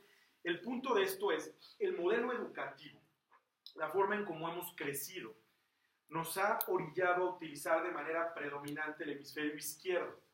Nos volvemos muy racionales, muy duros, muy calculadores. La razón, y si a eso le metemos el ego, de lo que vamos, yo quiero tener la razón y me impongo porque eso es lo que toca. Y si a eso le sumamos que tenemos miedos, porque somos humanos, tenemos miedos, tenemos prejuicios, tenemos ideas preconcebidas, vamos cargando una serie de cosas que nos impiden ver la realidad de manera completa. Vemos una parte de la realidad y eso no nos permite aproximarnos de una manera distinta para transformar lo que está ocurriendo. Pero ¿cuál es la magia de la forma en la que fuimos creados? Que lo que en el cerebro está dividido claramente, esos dos hemisferios bajan y conectan en el corazón, se cruzan en el corazón. El corazón conecta. Entonces, mientras desde la razón, desde el cerebro, tenemos una mirada parcial de la realidad por estas características que he descrito, el único espacio en el que podemos sentir una realidad periférica es desde el corazón. Por eso la forma de conectar, el ejemplo del Papa, la empatía, o sea, tenemos que entender que empieza por acá y luego va para acá. Entonces es muy interesante porque de pronto, en un mundo que cambia tan rápido, donde de pronto utilizamos ciertas herramientas para resolver problemas, nos empezamos a dar cuenta que muchas de esas herramientas ya son obsoletas. Ahí estamos viendo un cambio de paradigma tan abrupto que de repente decimos, bueno, esto que era de pronto ya no es, ya no funciona, ¿qué hacemos? Entonces yo lo que digo y lo que he aprendido es, en lugar de enojarnos, de apanicarnos, de asustarnos, porque fíjense, hablábamos de la incertidumbre, ante la incertidumbre normalmente nuestra respuesta es la resistencia. Vivimos peleando con la incertidumbre porque queremos tener la certeza, porque nos agobia, pero lo que hemos aprendido, por ejemplo, en un proceso creativo lo que haces es que abrazas la incertidumbre en lugar de pelearte con ella, y entonces cuando te abres completamente, empiezas a ver otras posibilidades. Mi punto con esto es, la razón es sumamente importante, pero hoy ya no es suficiente. Si no entramos acá. Y otra cosa, decía Einstein, fíjense, una de las personas más inteligentes que han vivido en este planeta, la lógica te lleva de A a B. ¿Están de acuerdo? Pero la imaginación te lleva a todas partes. Entonces, ¿para qué nos limitamos? Nos gusta vivir en A y B, la lógica, y entonces vemos muy poco y muy corto, no queremos ver más allá. Y luego, también Einstein dijo, en los momentos de crisis es más importante la imaginación que el conocimiento. Mi pregunta es, ¿qué tanto espacio estamos abriendo a la imaginación para repensar, para revalorar, para redefinir, para replantear, para reaprender? Ante la disrupción del momento que vivimos de esta cuarta revolución, mucha gente dice, adáptate a los cambios. Yo creo que no es suficiente. Adaptarse se vuelve hasta cierto punto mediocre. Porque adaptarnos, miren, en la vida no hay crecimiento y no hay aprendizaje si no salimos de nuestra zona de confort. Ustedes hoy viniendo aquí, dedicando un día, una mañana, el sábado, salieron de su zona de confort. A lo mejor era más cómodo quedarse a dormir un rato más, ir con los amigos, estar con la familia, qué sé yo. Están aquí y eso tiene consecuencias. Entonces, salir de nuestra zona de confort, fundamental, pero la inercia, cuando decimos adáptate, es como reacomódate en tu zona de confort y encuentra tu espacio y sigue navegando hasta ahí. No, yo creo que lo que esta oportunidad nos ofrece vivir esta realidad, en lugar de adaptarte, es reinvéntate. Y reinvéntate pasa por todo esto que hemos dicho, y no es un tema de edad, no es un tema de qué estudiaste, de dónde trabajas, es un tema de decisión, de actitud, de cómo quiero vivir mi vida a partir de ahora, porque cada día que vivimos es sagrado. Porque a veces vivimos muy aferrados al pasado, pero ya se fue, ya no lo podemos cambiar.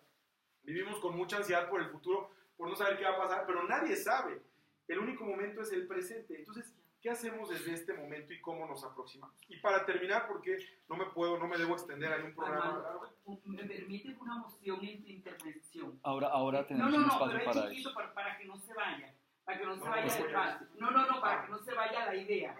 Sí, porque es que, fíjate el momento que estamos viviendo en nuestro país. Yo soy docente durante 40 años y yo he llevado siempre la razón a la emoción. Es un impacto cómo romper este paradigma, porque esto lo llevamos todo.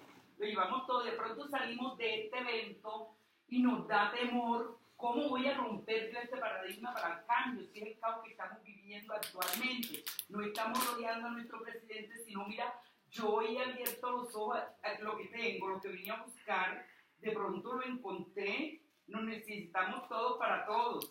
En esto que llevo, entonces, ¿cómo vamos a romper este paradigma? Yo decía, ¿cómo llevo yo este evento allá a Córdoba, a Montería? Que estamos en un caos total. Entonces, es como que él nos dé de pronto una pequeña herramienta, llevar de todo esto, ¿cómo vamos a romper este paradigma? Ahí sí, y ya cierro. Y dos cosas para terminar. La primera es, uno de los enemigos a vencer es el miedo, porque el miedo nos paraliza, el miedo nos hace doblar las manos y agachar la cabeza. Y el miedo, yo lo he visto históricamente, pero ya nos tocó vivirlo en carne propia en México, el miedo es un mecanismo de control muy efectivo.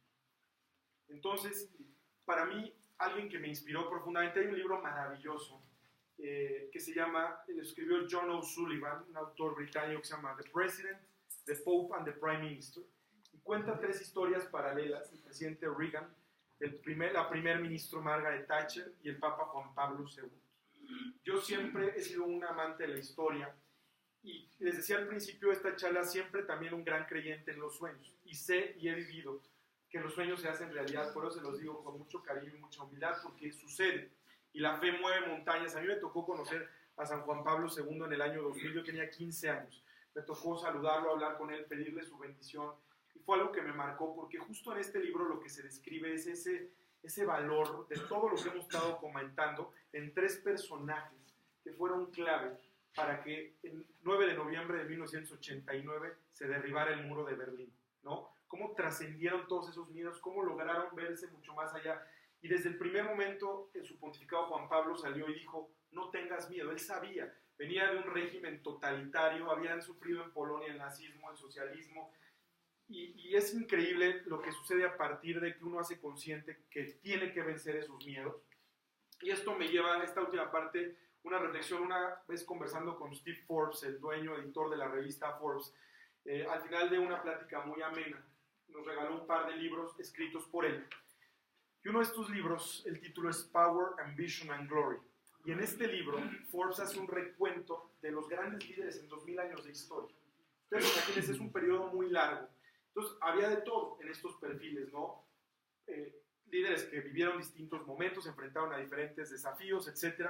Pero lo interesante es que Forbes dice cuál fue el común denominador de estos grandes líderes, a pesar de todas las diferencias. Y lo que él menciona es, en una frase, que se atrevieron a desafiar el pensamiento convencional de su época.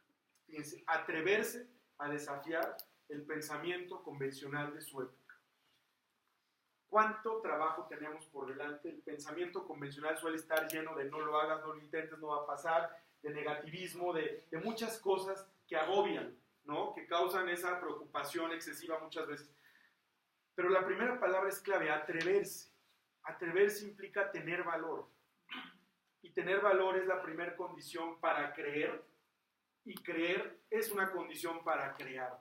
Decía una persona a la que escuché hace poco: un milagro solo existe cuando hay gente que lo cree, porque si lo crees, lo creas, ¿no? Pues primero hay que tener el valor de creer en qué creemos, para ver qué defendemos, y en función de eso, qué creamos, o qué co-creamos juntos, a partir de esta época en la que esa colaboración cobra una dimensión mayor y una importancia mucho más grande. Entonces, me parece extraordinario. Esta es una gran oportunidad y un gran momento para atrevernos a desafiar el pensamiento convencional, a ser valientes, a que todo lo que van a escuchar a lo largo de este día lo lleven a la práctica. Cuando vuelvan a sus ciudades, a sus comunidades, ¿qué puedo hacer diferente para multiplicar lo que aprendí, para compartir, para inspirar, y para que esto nos lleve, en el mejor de los casos, a seguir construyendo los países que queremos? Colombia, extraordinario país, en México, a seguir en la lucha.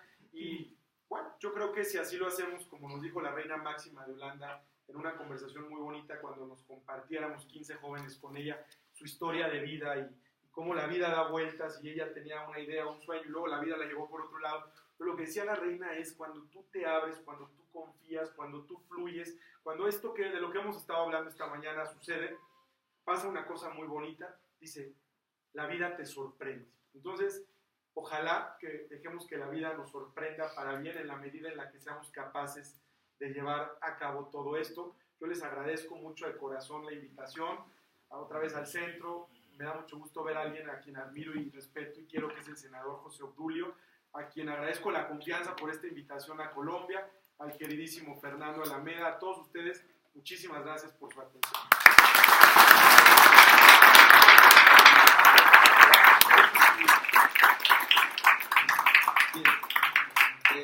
Yo creo que todos estamos muy animados, muy contentos y con la cabeza llena de cualquier cantidad de inquietudes. Entonces, para poderlos plasmar y aprovechar maravillosamente, gracias por tu espíritu, de verdad. Barranquilla ya te escucho todo rato. Ahora no me pega a YouTube. Si quieren ver, Armando, pueden entrar a YouTube, lo pueden encontrar en muchísimas conferencias y intervenciones que hacen. De verdad es maravilloso y gracias porque eres el mejor exponente de la juventud latinoamericana ante el mundo. De verdad te lo agradezco.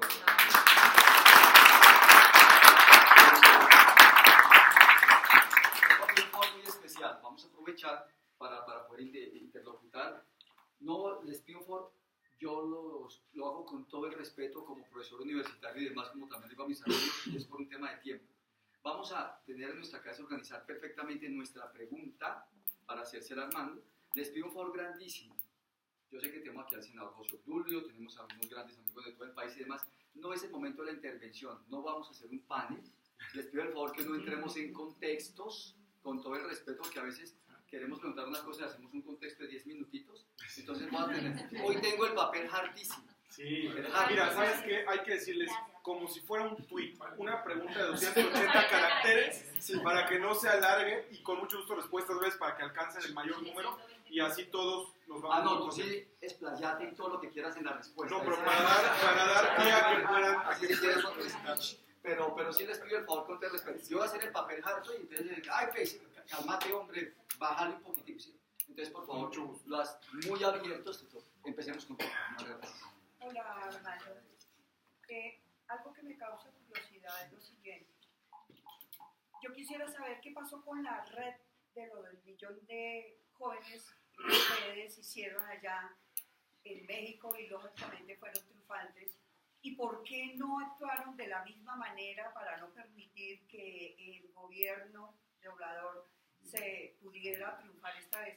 Es la pregunta que estoy haciendo porque de verdad uno dice es imposible que tengan tantas experiencias aquí que vemos muy cerquita y lo hayan dejado subir a un país tan importante como el México.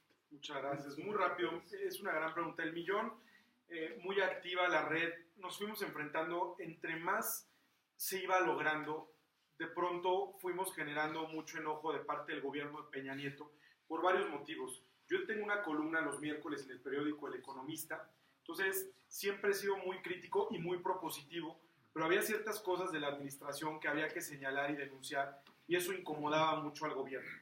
Dimos una gran batalla en el Senado cuando logramos que se modificaran 7 artículos de una ley contra la voluntad del gobierno en turno para que se aprobara la ley de iniciativa ciudadana.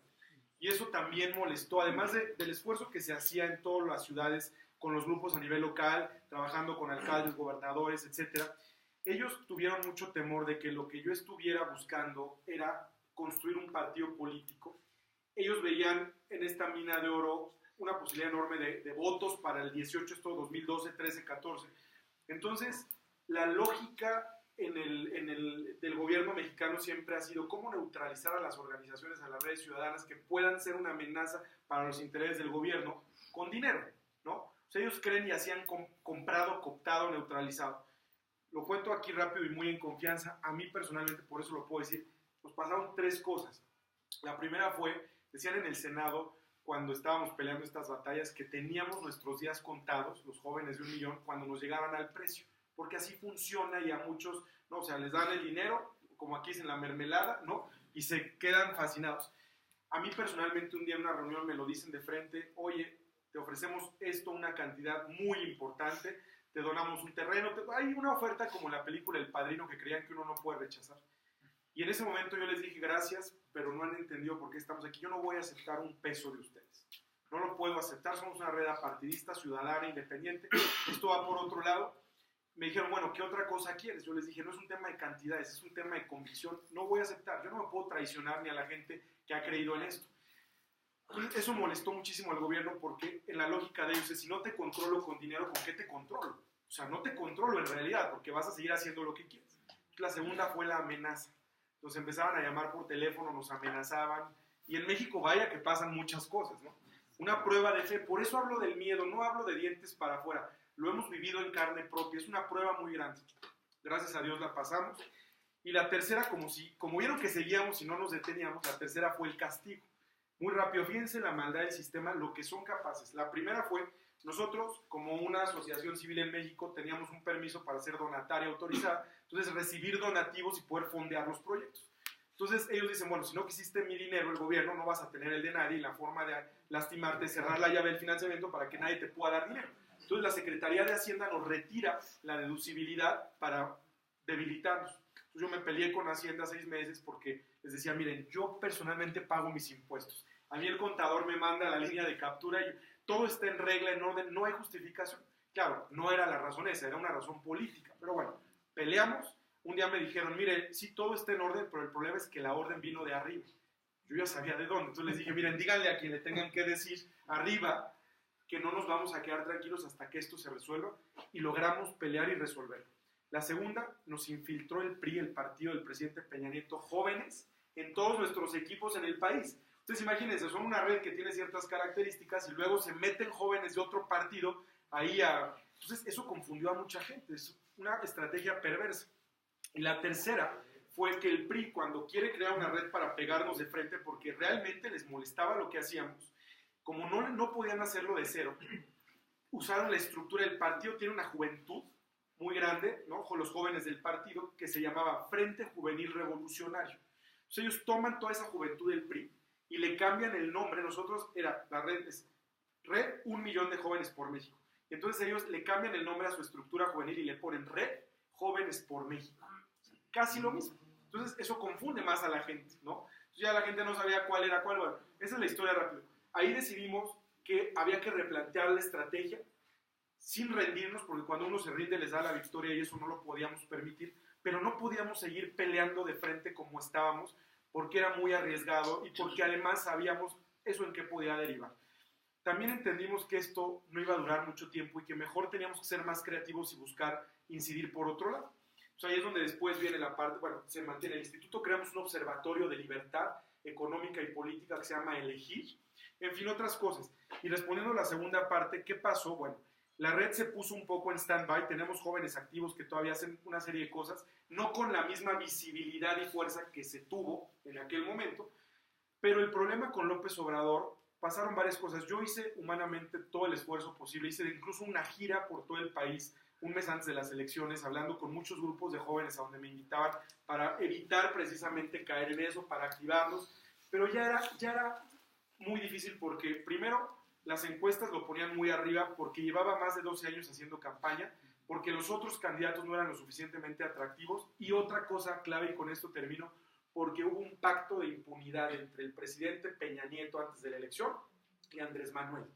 Cuando un miembro del gabinete le dice al presidente, es imparable Andrés Manuel, no hay manera de evitar que gane, le recomendamos pactar con él para protegerse. Entonces el pacta asegura una transición en los términos que quiera Andrés Manuel y a cambio que sea intocable él y toda su gente.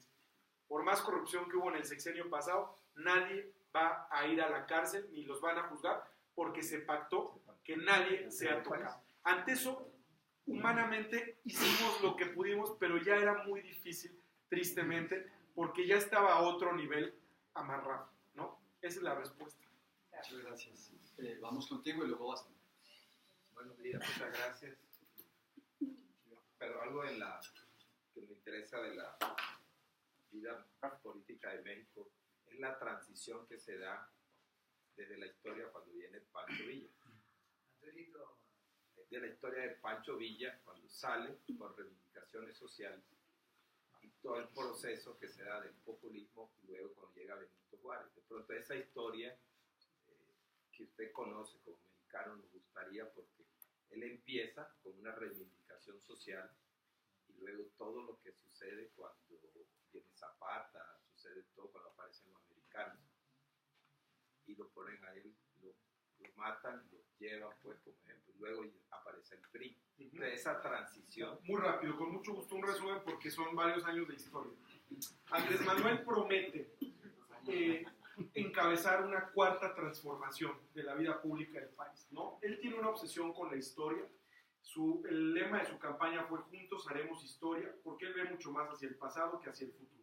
O sea, mientras aquí tenían un candidato Duque que hablaba de un futuro para todos, allá es todo el pasado. ¿Cuáles son? ¿Por qué la cuarta transformación? Resumen. Primera transformación, la independencia, 1810.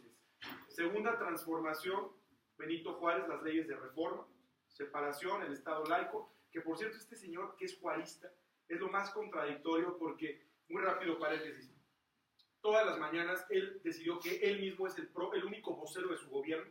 Entonces todos los medios tienen que hablar con él, con nadie más. Entonces todas las mañanas da una conferencia de prensa a las 7 de la mañana en Palacio Nacional.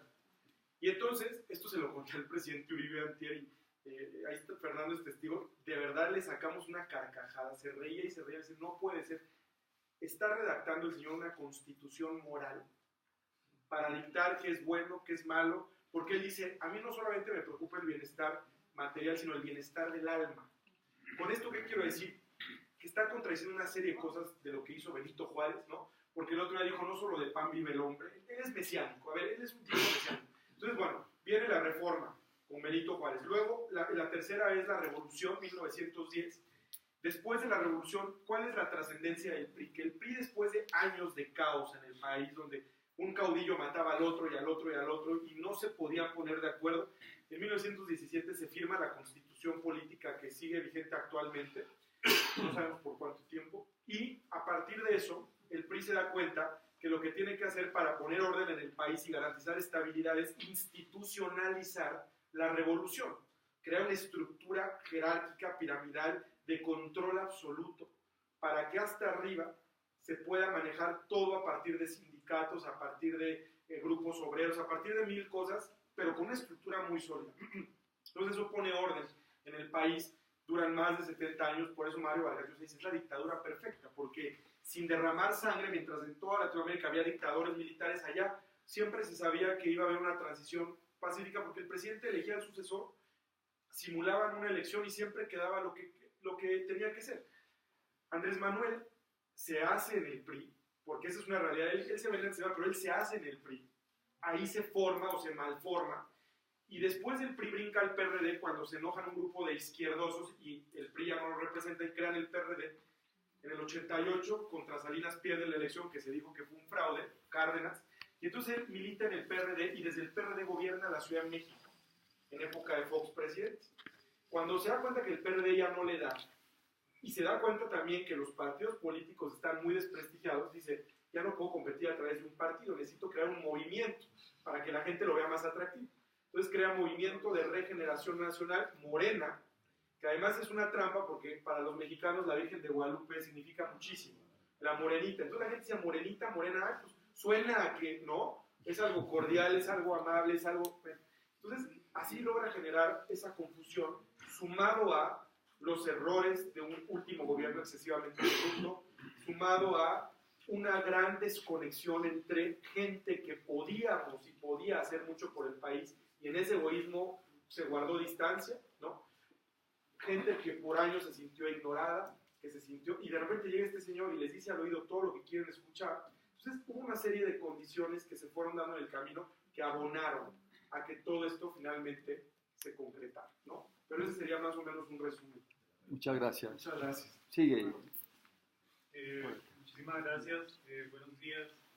Hace poco leía algo del tema de agricultura en México, que desarrollaron programas que de alguna manera incentivaron o motivaron nuevamente que se retornara al campo. Teniendo en cuenta nuestra realidad aquí en Colombia, que los jóvenes definitivamente todos están desplazando a las urbes, mi pregunta es de qué manera se motivaron los jóvenes de campo, de qué manera se integraron y de qué manera se logró que nuevamente los jóvenes volvieran al campo y que ellos vieran que era productivo, que era su base y que de ahí podían salir adelante. Mira, el campo mexicano tiene un potencial enorme, todavía está esto en proceso, porque justo una de las cosas que ha dicho el presidente nuevo es que hay que lograr la autosuficiencia alimentaria, ¿no? Entonces también mucho cuidado porque él dice, no, nosotros tenemos la capacidad de producir todo lo que vamos a consumir y ya no tenemos que estarle comprando a otros ni tampoco vendiendo. A ver, cuidado, también esa es otra batalla, ¿no? Pero en el campo actualmente como está, es un país tan extenso, con un territorio tan grande, que definitivamente hay una prioridad. Ahora, el problema, fíjate, no es que los jóvenes incluso se hayan ido más hacia las ciudades o que se estén quedando. La mayoría de los jóvenes en zonas rurales han sido la presa del narcotráfico y del crimen organizado por un tema puramente económico. O sea, ¿cuánto me pagan por la jornada, versus cuánto me pagan por entregarme una pistola y convertirme en un sicario? Entonces, hay un drama profundo que está vinculado a la seguridad, a la inseguridad, al tema económico, a la pobreza y o sea, el círculo, ¿no? Con la violencia, con las carencias y el problema social que esto genera. Entonces, realmente es un problema mucho más a fondo. No es que se vean muchos jóvenes realmente trabajando en el campo, porque desafortunadamente ha sucedido de esta manera, pero el tema es ahorita ver cuáles van a ser las nuevas políticas en ese sentido, cómo se va a incentivar, porque se prometieron muchas cosas alrededor de eso, pero no hay certeza del todo. Entonces, ahora, por otro lado, también afortunadamente muchos grandes empresarios, pero muy grandes, y empresas de primera como es Bimbo, la panificadora número 1 del mundo, también han empezado a lanzarse a proyectos más ambiciosos en el campo, con otro tipo de proyección y eso es más esperanzador para muchos, que ahí encuentren sí un espacio no solamente de trabajo, sino de también crecimiento personal, ¿no? Porque se convierte en algo mucho más allá de ganar un sueldo X. Entonces, pero eso está todavía por verse. Muchas gracias. Luego, ¿quién más? Felicitarlo, doctor Armando. Créame que me siento feliz de estar en una oportunidad que nos ha dado nuestro líder, José Julio Gaviria, a quien le voy a darle un saludo especial, doctor. Gracias. Creo que vivir estas oportunidades es dar un paso hacia el futuro. También decirle que para que nos comprendamos, soy del Chocó. Cuando nos conocemos, nos entendemos. Tengo la siguiente inquietud. El populismo en México, ¿hacia dónde iba?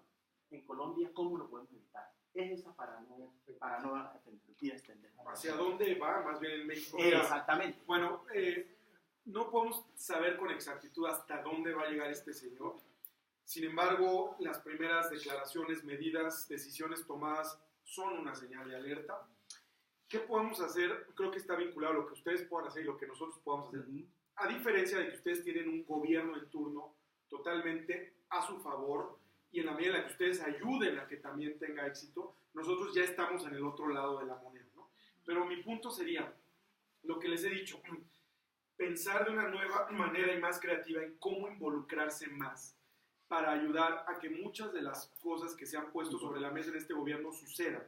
O sea, yo les he hablado mucho, sobre todo a los jóvenes, porque es mucho más atractivo hablar de causas que de otras cosas, porque las causas además lo que tienen la magia es que, como son más grandes que nosotros, permiten que se borren las diferencias para que nos unamos en torno a un objetivo común, ¿no?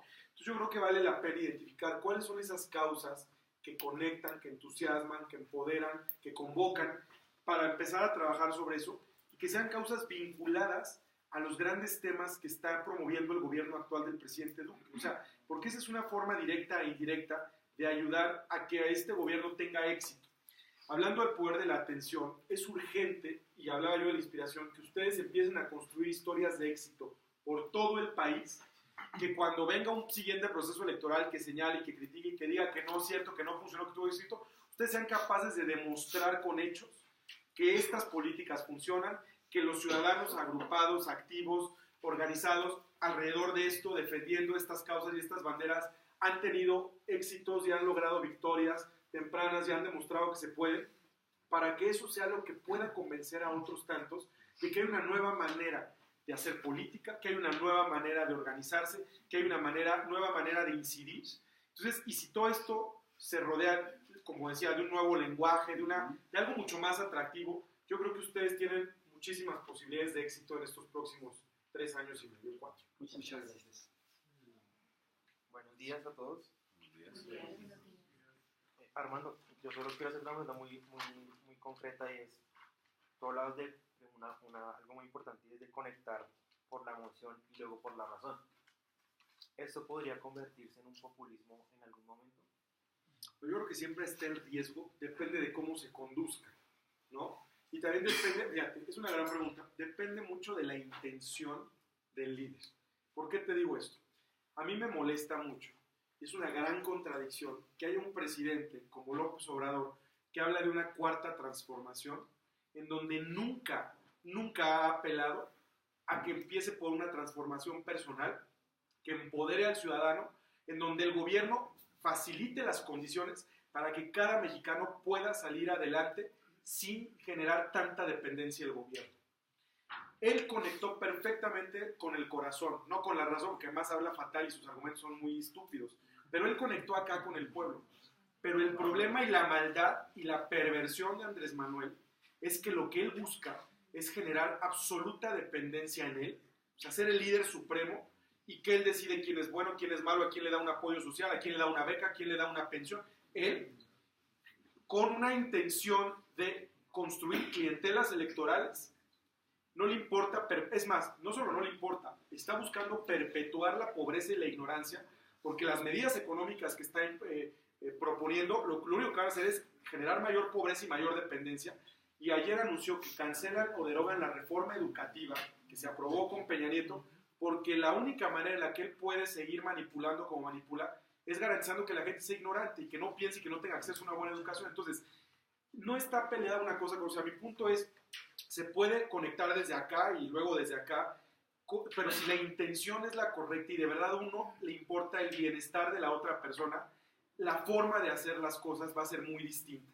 Ajá. La aproximación, o sea, yo lo que busco como líder no es que la gente dependa de mí, tenerlos a todos comiendo de mi mano, eso es perverso y eso no ayuda a que la gente se desarrolle, ¿no? Que es lo que hacen ellos. Pero tú puedes conectar perfectamente desde el corazón, desde la razón y empoderar a la gente para que dándole las herramientas, la típica frase, en lugar de darles el pescado, enseñarles a pescar. Y entonces vas a generar y ayudar y a fomentar ciudadanos libres y responsables, que eso es lo que estamos buscando, no generar dependencia. Esa es la diferencia. ¿Sí se respondió? Sí. Armando, yo lo quiero felicitar por la conferencia, ha sido muy enriquecedora, yo creo que para todos los que estamos acá. Mi nombre es Victoria Ibarra, yo vengo desde la isla de San Andrés y tengo una pregunta más orientada a la situación que está viviendo México actualmente con los pocos días de gobierno que tiene el señor Manuel Obrador, y es respecto a la situación de los migrantes. Yo he visto por televisión mexicana que hay, por ejemplo, cuando ellos llegan, hay como unas ayudas psicológicas por parte de algunos médicos, psicólogos, que les explican cómo es el proceso de pasar o cruzar la frontera. Yo quisiera saber cuál es la visión o cómo ha venido manejando este actual presidente la situación de los migrantes en México. Muchas gracias. Bueno, él, cuando empieza esta caravana migrante, principalmente de hondureños a cruzar, que se vuelve primero un caos en la frontera sur, por la forma en la que la policía reaccionó, y luego todo el cruce. México es un país muy difícil de cruzar, es muy duro para los inmigrantes centroamericanos, porque se enfrentan, o sea, hay unas historias de terror, y bueno, de verdad, porque incluso el narcotráfico juega un papel, ¿no? Lo que hace con ellos, y se suben a un tren muy famoso que se llama La Bestia, y ahí pasa de todo. El punto es que Andrés Manuel obviamente siempre quiere sacar ventaja de cualquier coyuntura de este tipo. Entonces, mientras toda esta represión y este maltrato se le achacaba al gobierno de Enrique Peña Nieto, porque todavía estaba en funciones, o sea, para algunas cosas sí, para otras no. Andrés Manuel quiso aprovechar y entonces dijo, no, yo les voy a ofrecer empleo a todos los que, porque es obvio que no van a poder cruzar Estados Unidos, entonces se quedan en México. En el norte, allá arriba en Baja California, en Tijuana, se quedó un grupo muy numeroso, porque obviamente no pueden cruzar. Entonces, ¿qué hacer con esa gente? Entonces Andrés Manuel dijo, no, yo les voy a dar trabajo, yo me voy a encargar de que esta sea una oportunidad para ellos. Y entonces allá aprovechó es muy mañoso, ¿no? Una de las cosas que él quiere hacer, y ya hizo su consulta a Patito después de cancelar el aeropuerto, fue para que se le aprobara crear un Tren Maya, hacer el Tren Maya, toda la península de Yucatán, toda la zona arqueológica, que ha sido muy polémico. Entonces dijo, se me ocurre que la forma de darle empleo a los inmigrantes centroamericanos, pues que se pongan a construir el Tren Maya, ¿no? Ahí va a haber mucho trabajo. Entonces, eso lo dijo. Ahora, no sabemos si realmente va a suceder. Ahora, el reclamo de mucha gente fue, México tiene una deuda muy grande con muchísimos ciudadanos nuestros. Entonces, el gobierno, lo que es incongruente, decían muchos, es que de repente empieza a ofrecerle cosas a estos pobres inmigrantes, pero no esté viendo primero por sus ciudadanos, donde hay necesidades, ¿no?, gigantescas. Ahora, pobre gente, es que la necesidad es para todos, ¿no? Pero el punto es, no sabemos exactamente qué y cómo, cuál va a ser la política. Estuvo el canciller Ebrard ya de este gobierno en Marrakech, en esta reunión polémica con el tema, y dijo que el gobierno actual va a invertir no sé cuántos miles de millones de dólares en una nueva política para todo el tema con Centroamérica en torno a la migración. Entonces, estamos todavía en proceso de ver qué va a pasar. Muchas gracias. Vamos con las últimas tres intervenciones. Vas tú, luego va. Y por último... Perdón, acá, ¿verdad? Sí. Buenos días, mi nombre es Miguel Ángel Barrantes. Yo te quiero preguntar qué responsabilidad le cabe a las élites gobernantes pasadas en el ascenso de un populista como López Obrador. Muchas gracias. Total responsabilidad. Pero yo te diría, mira, es una gran pregunta porque los errores que ellos cometieron, los abusos, los excesos de esas élites gobernantes, pavimentaron el camino para que esto ocurriera. Pero no se limita la responsabilidad a las élites gobernantes políticas. También hay una gran responsabilidad en el sector privado, en la indiferencia que hubo muchas veces ante muchas llamadas de atención, muchas señales de alerta. Yo hace más de 10 años que he buscado convencer a los grandes empresarios de que teníamos que hacer que este debate fuera mucho más amplio de por qué había que defender la libertad y valorarla y qué implica. Muchos decían, no es necesario. Fíjate, otra vez el ego. Uno de los errores en México fue creer que a mí no me va a pasar. A mí no me va a pasar eso. Y aunque llegara a pasar, a mí no me va a salpicar tanto porque yo domino esto, yo tengo tanto poder económico, Y ahorita los empresarios están muy temerosos porque están viendo que se va con todo. Cuando cancele el aeropuerto de la Ciudad de México, el que está en proceso, que es una obra multimillonaria que va a representar pérdidas gigantescas de muchos tipos para México, la crítica, bueno, más bien el mensaje que él manda, fíjense, además graba un video sentado, siempre tiene aquí un busto de Benito Juárez, y luego tenía unos libros aquí, y el libro de hasta arriba, el título del libro era ¿Quién manda aquí? O sea, y dijo, sepan desde ahora, es tan cínico, si ustedes lo ven, a veces, miren, no vale la pena verlo porque uno hace coraje, pero yo se lo tengo que ver para saber qué está pasando y me tengo que aguantar, pero es tan cínico que dice, a ver, tranquilos, pero en ese tono él dice, serénense, aquí va a haber una transformación, ya México ya cambió, pacífica, pero radical. Cuidado, en la palabra radical caben muchas cosas. Y dijo, sepan desde ahora que el poder económico estará sometido al poder político. El poder político por encima. No importa desafiar a los mercados, a los inversionistas, a los empresarios, a quien sea. Entonces, cuidado, el problema es que toda esa indiferencia acumulada en los años de todos los actores que pudieron involucrarse y hacer algo diferente, al no haberlo hecho, por eso les decía, cuidado no solo con los errores, sino con lo que dejamos de hacer, pavimentó para que este señor pudiera seguir creciendo hasta llegar. Muchas gracias. Armando, Horacio Cortés, ¿cómo percibe usted que van a ser las relaciones del gobierno mexicano con Donald Trump, teniendo en cuenta la frontera y las relaciones comerciales? Muchas gracias. Una gran pregunta. Ayer me hicieron una entrevista telefónica en la radio en Medellín y justo me preguntaba el periodista esta misma pregunta.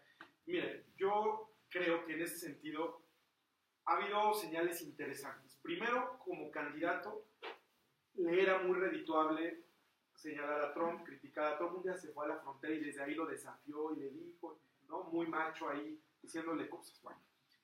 Después entra un periodo, una de las cosas que el presidente Peña Nieto le urgía dejar amarrado antes de dejar la presidencia, era el nuevo acuerdo comercial con Estados Unidos y Canadá. Cuando Trump dice, NAFTA es una porquería, ya vamos a destruir el acuerdo, los empresarios mexicanos brincaron, dijeron, es muy arriesgado porque tenemos una economía muy dependiente de Estados Unidos.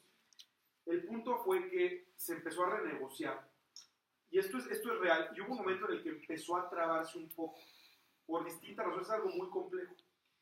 Andrés Manuel, ya presidente electo, con el poder que empezó a tener durante la transición, nombra a un negociador de su parte que interviene en el proceso con los negociadores de Peña Nieto. Y este señor muy hábil, y no tengo todo el detalle, pero entró en el proceso, y yo no sé qué les habrá hecho prometido del lado del próximo gobierno, que eso facilitó en la última etapa, y Peña Nieto logró cerrar el acuerdo, y el último día de su gobierno lo firmó en Buenos Aires, Trump, Trudeau y Peña Nieto, en el marco del G20, de la cumbre del G20. Es una buena señal, porque aunque desafía los mercados, el problema son las contradicciones, ¿no? Y dice que el poder económico sometido al político, por lo menos ahí el hecho de haber tenido el interés, por la razón que fuera, en que eso no se perdiera, es algo bueno dentro de todo lo malo. La otra señal es que asistieron a la toma de posición el vicepresidente Pence con su mujer, pero no solamente porque yo entiendo que había una parte que tenía que ver una representación de ese nivel por la cercanía y porque compartimos una frontera de más de 3.000 kilómetros, ¿no? Y era necesario hacerlo, pero también creo que hay una señal cuando el presidente Trump manda a su hija. Ivanka estuvo en la toma de posesión. Entonces, yo creo que todavía están los dos como, y Trump desde Estados Unidos ha declarado, es más, hubo una declaración muy polémica porque dijo que se estaba entendiendo mejor con Obrador que con Peña Nieto. Los dos son populistas, ¿no? O sea, los extremos se encuentran en algún punto. Entonces, dijo que era un señor con el que se estaba entendiendo y todo bien. Entonces, otra vez como la pregunta del campo, la verdad es que no podemos tener absoluta certeza de nada. No sabemos qué va a pasar. Ahora, como los dos se prenden en cualquier momento, son tan inestables emocionalmente, el día que cualquiera de los dos amanezca de mal humor, le va a mentar la mamá al otro, y el otro le va a contestar y no sabemos qué pasa. Pero hoy todavía parece que llevan la relación de una manera suave, pero eso probablemente no dure mucho tiempo porque son muy temperamentales.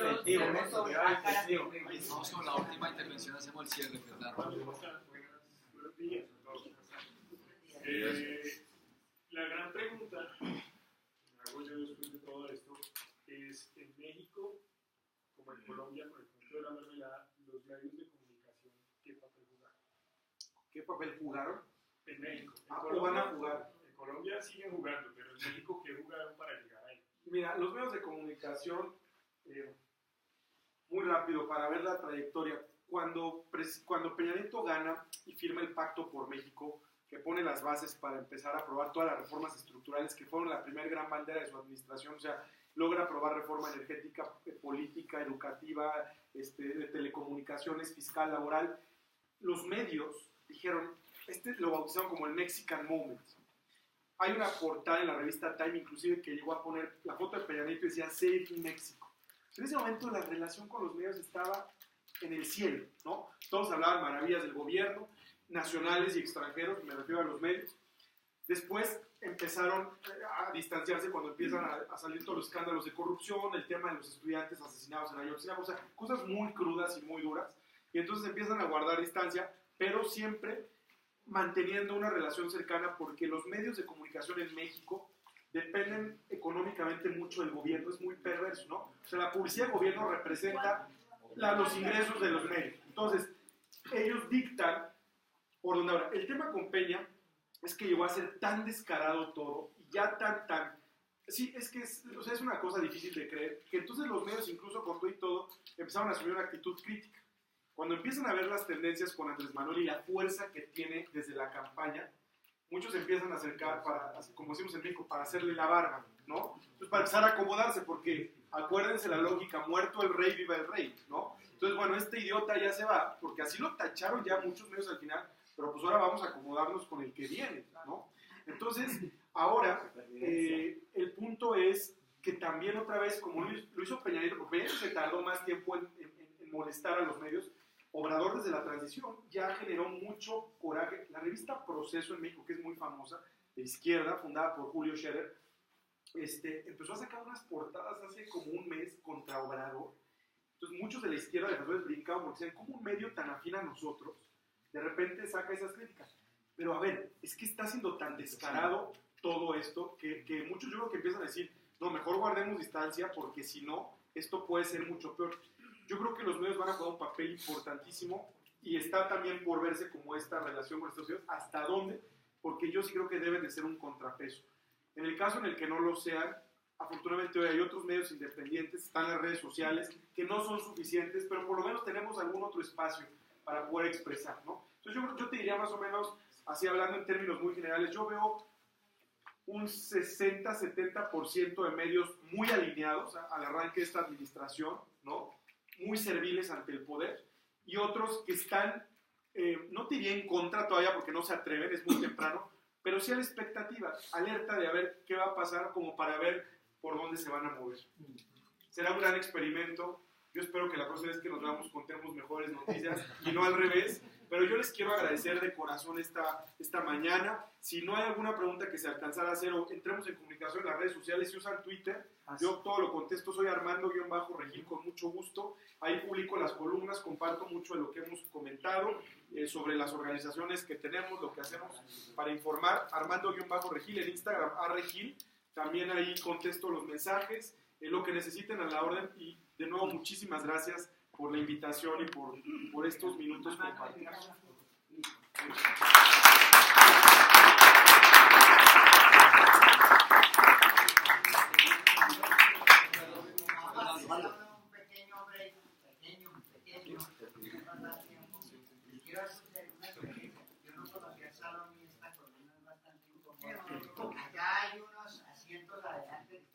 sea, que quiera aprovecharse de eso, Fernando. Ahora Ahora, un café afuera. sí, ahí está dando el café. Vamos a demorar solamente 10 minutos. Quiero pedirles por favor que se muevan. Por favor, que se muevan. Un momentito, no se muevan aún. Por favor, un momentito. Quiero solamente pedirles un favor muy especial. Primero agradecerles, hermano, mientras ahorita ya sigue el set de fotos, no os preocupéis, vamos a salir al auditorio. Pero yo sí quiero más que agradecerles y decirles, por favor, conéctense. Es muy importante que hagamos mucha conexión con Armando, con lo que está haciendo, que nos mantengamos muy activos. A través del Centro de Pensamiento, también de la página del Centro de Pensamiento, podemos encontrar los vínculos. Pero quiero pedir un favor muy especial, que él se lleve de nosotros lo mejor para México, que sepa que lo queremos mucho. Quiero agradecerle todo lo que hizo en Colombia durante estos días. Este señor casi no ha dormido, se la pasó en los aeropuertos con Fernando, no ha dormido, está durmiendo 2 o 3 horas de promedio diario para poder cumplir la agenda que ha tenido Arno en todo el país, con los grupos que ha tenido. Un aplauso muy especial para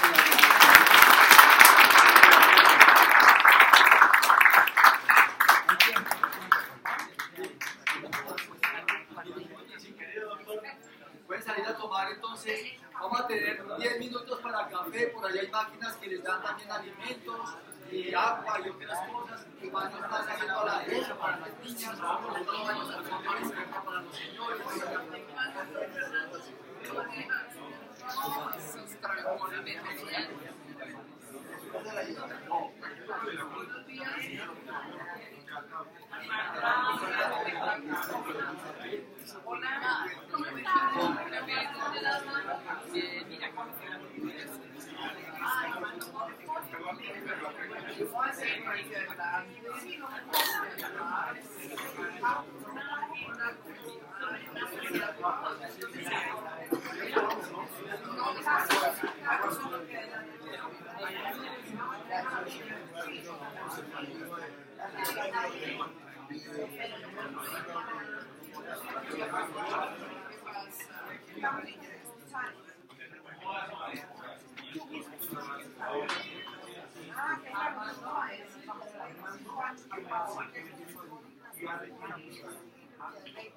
Si yo les puedo hablar un poquito sobre lo que están haciendo, el trabajo de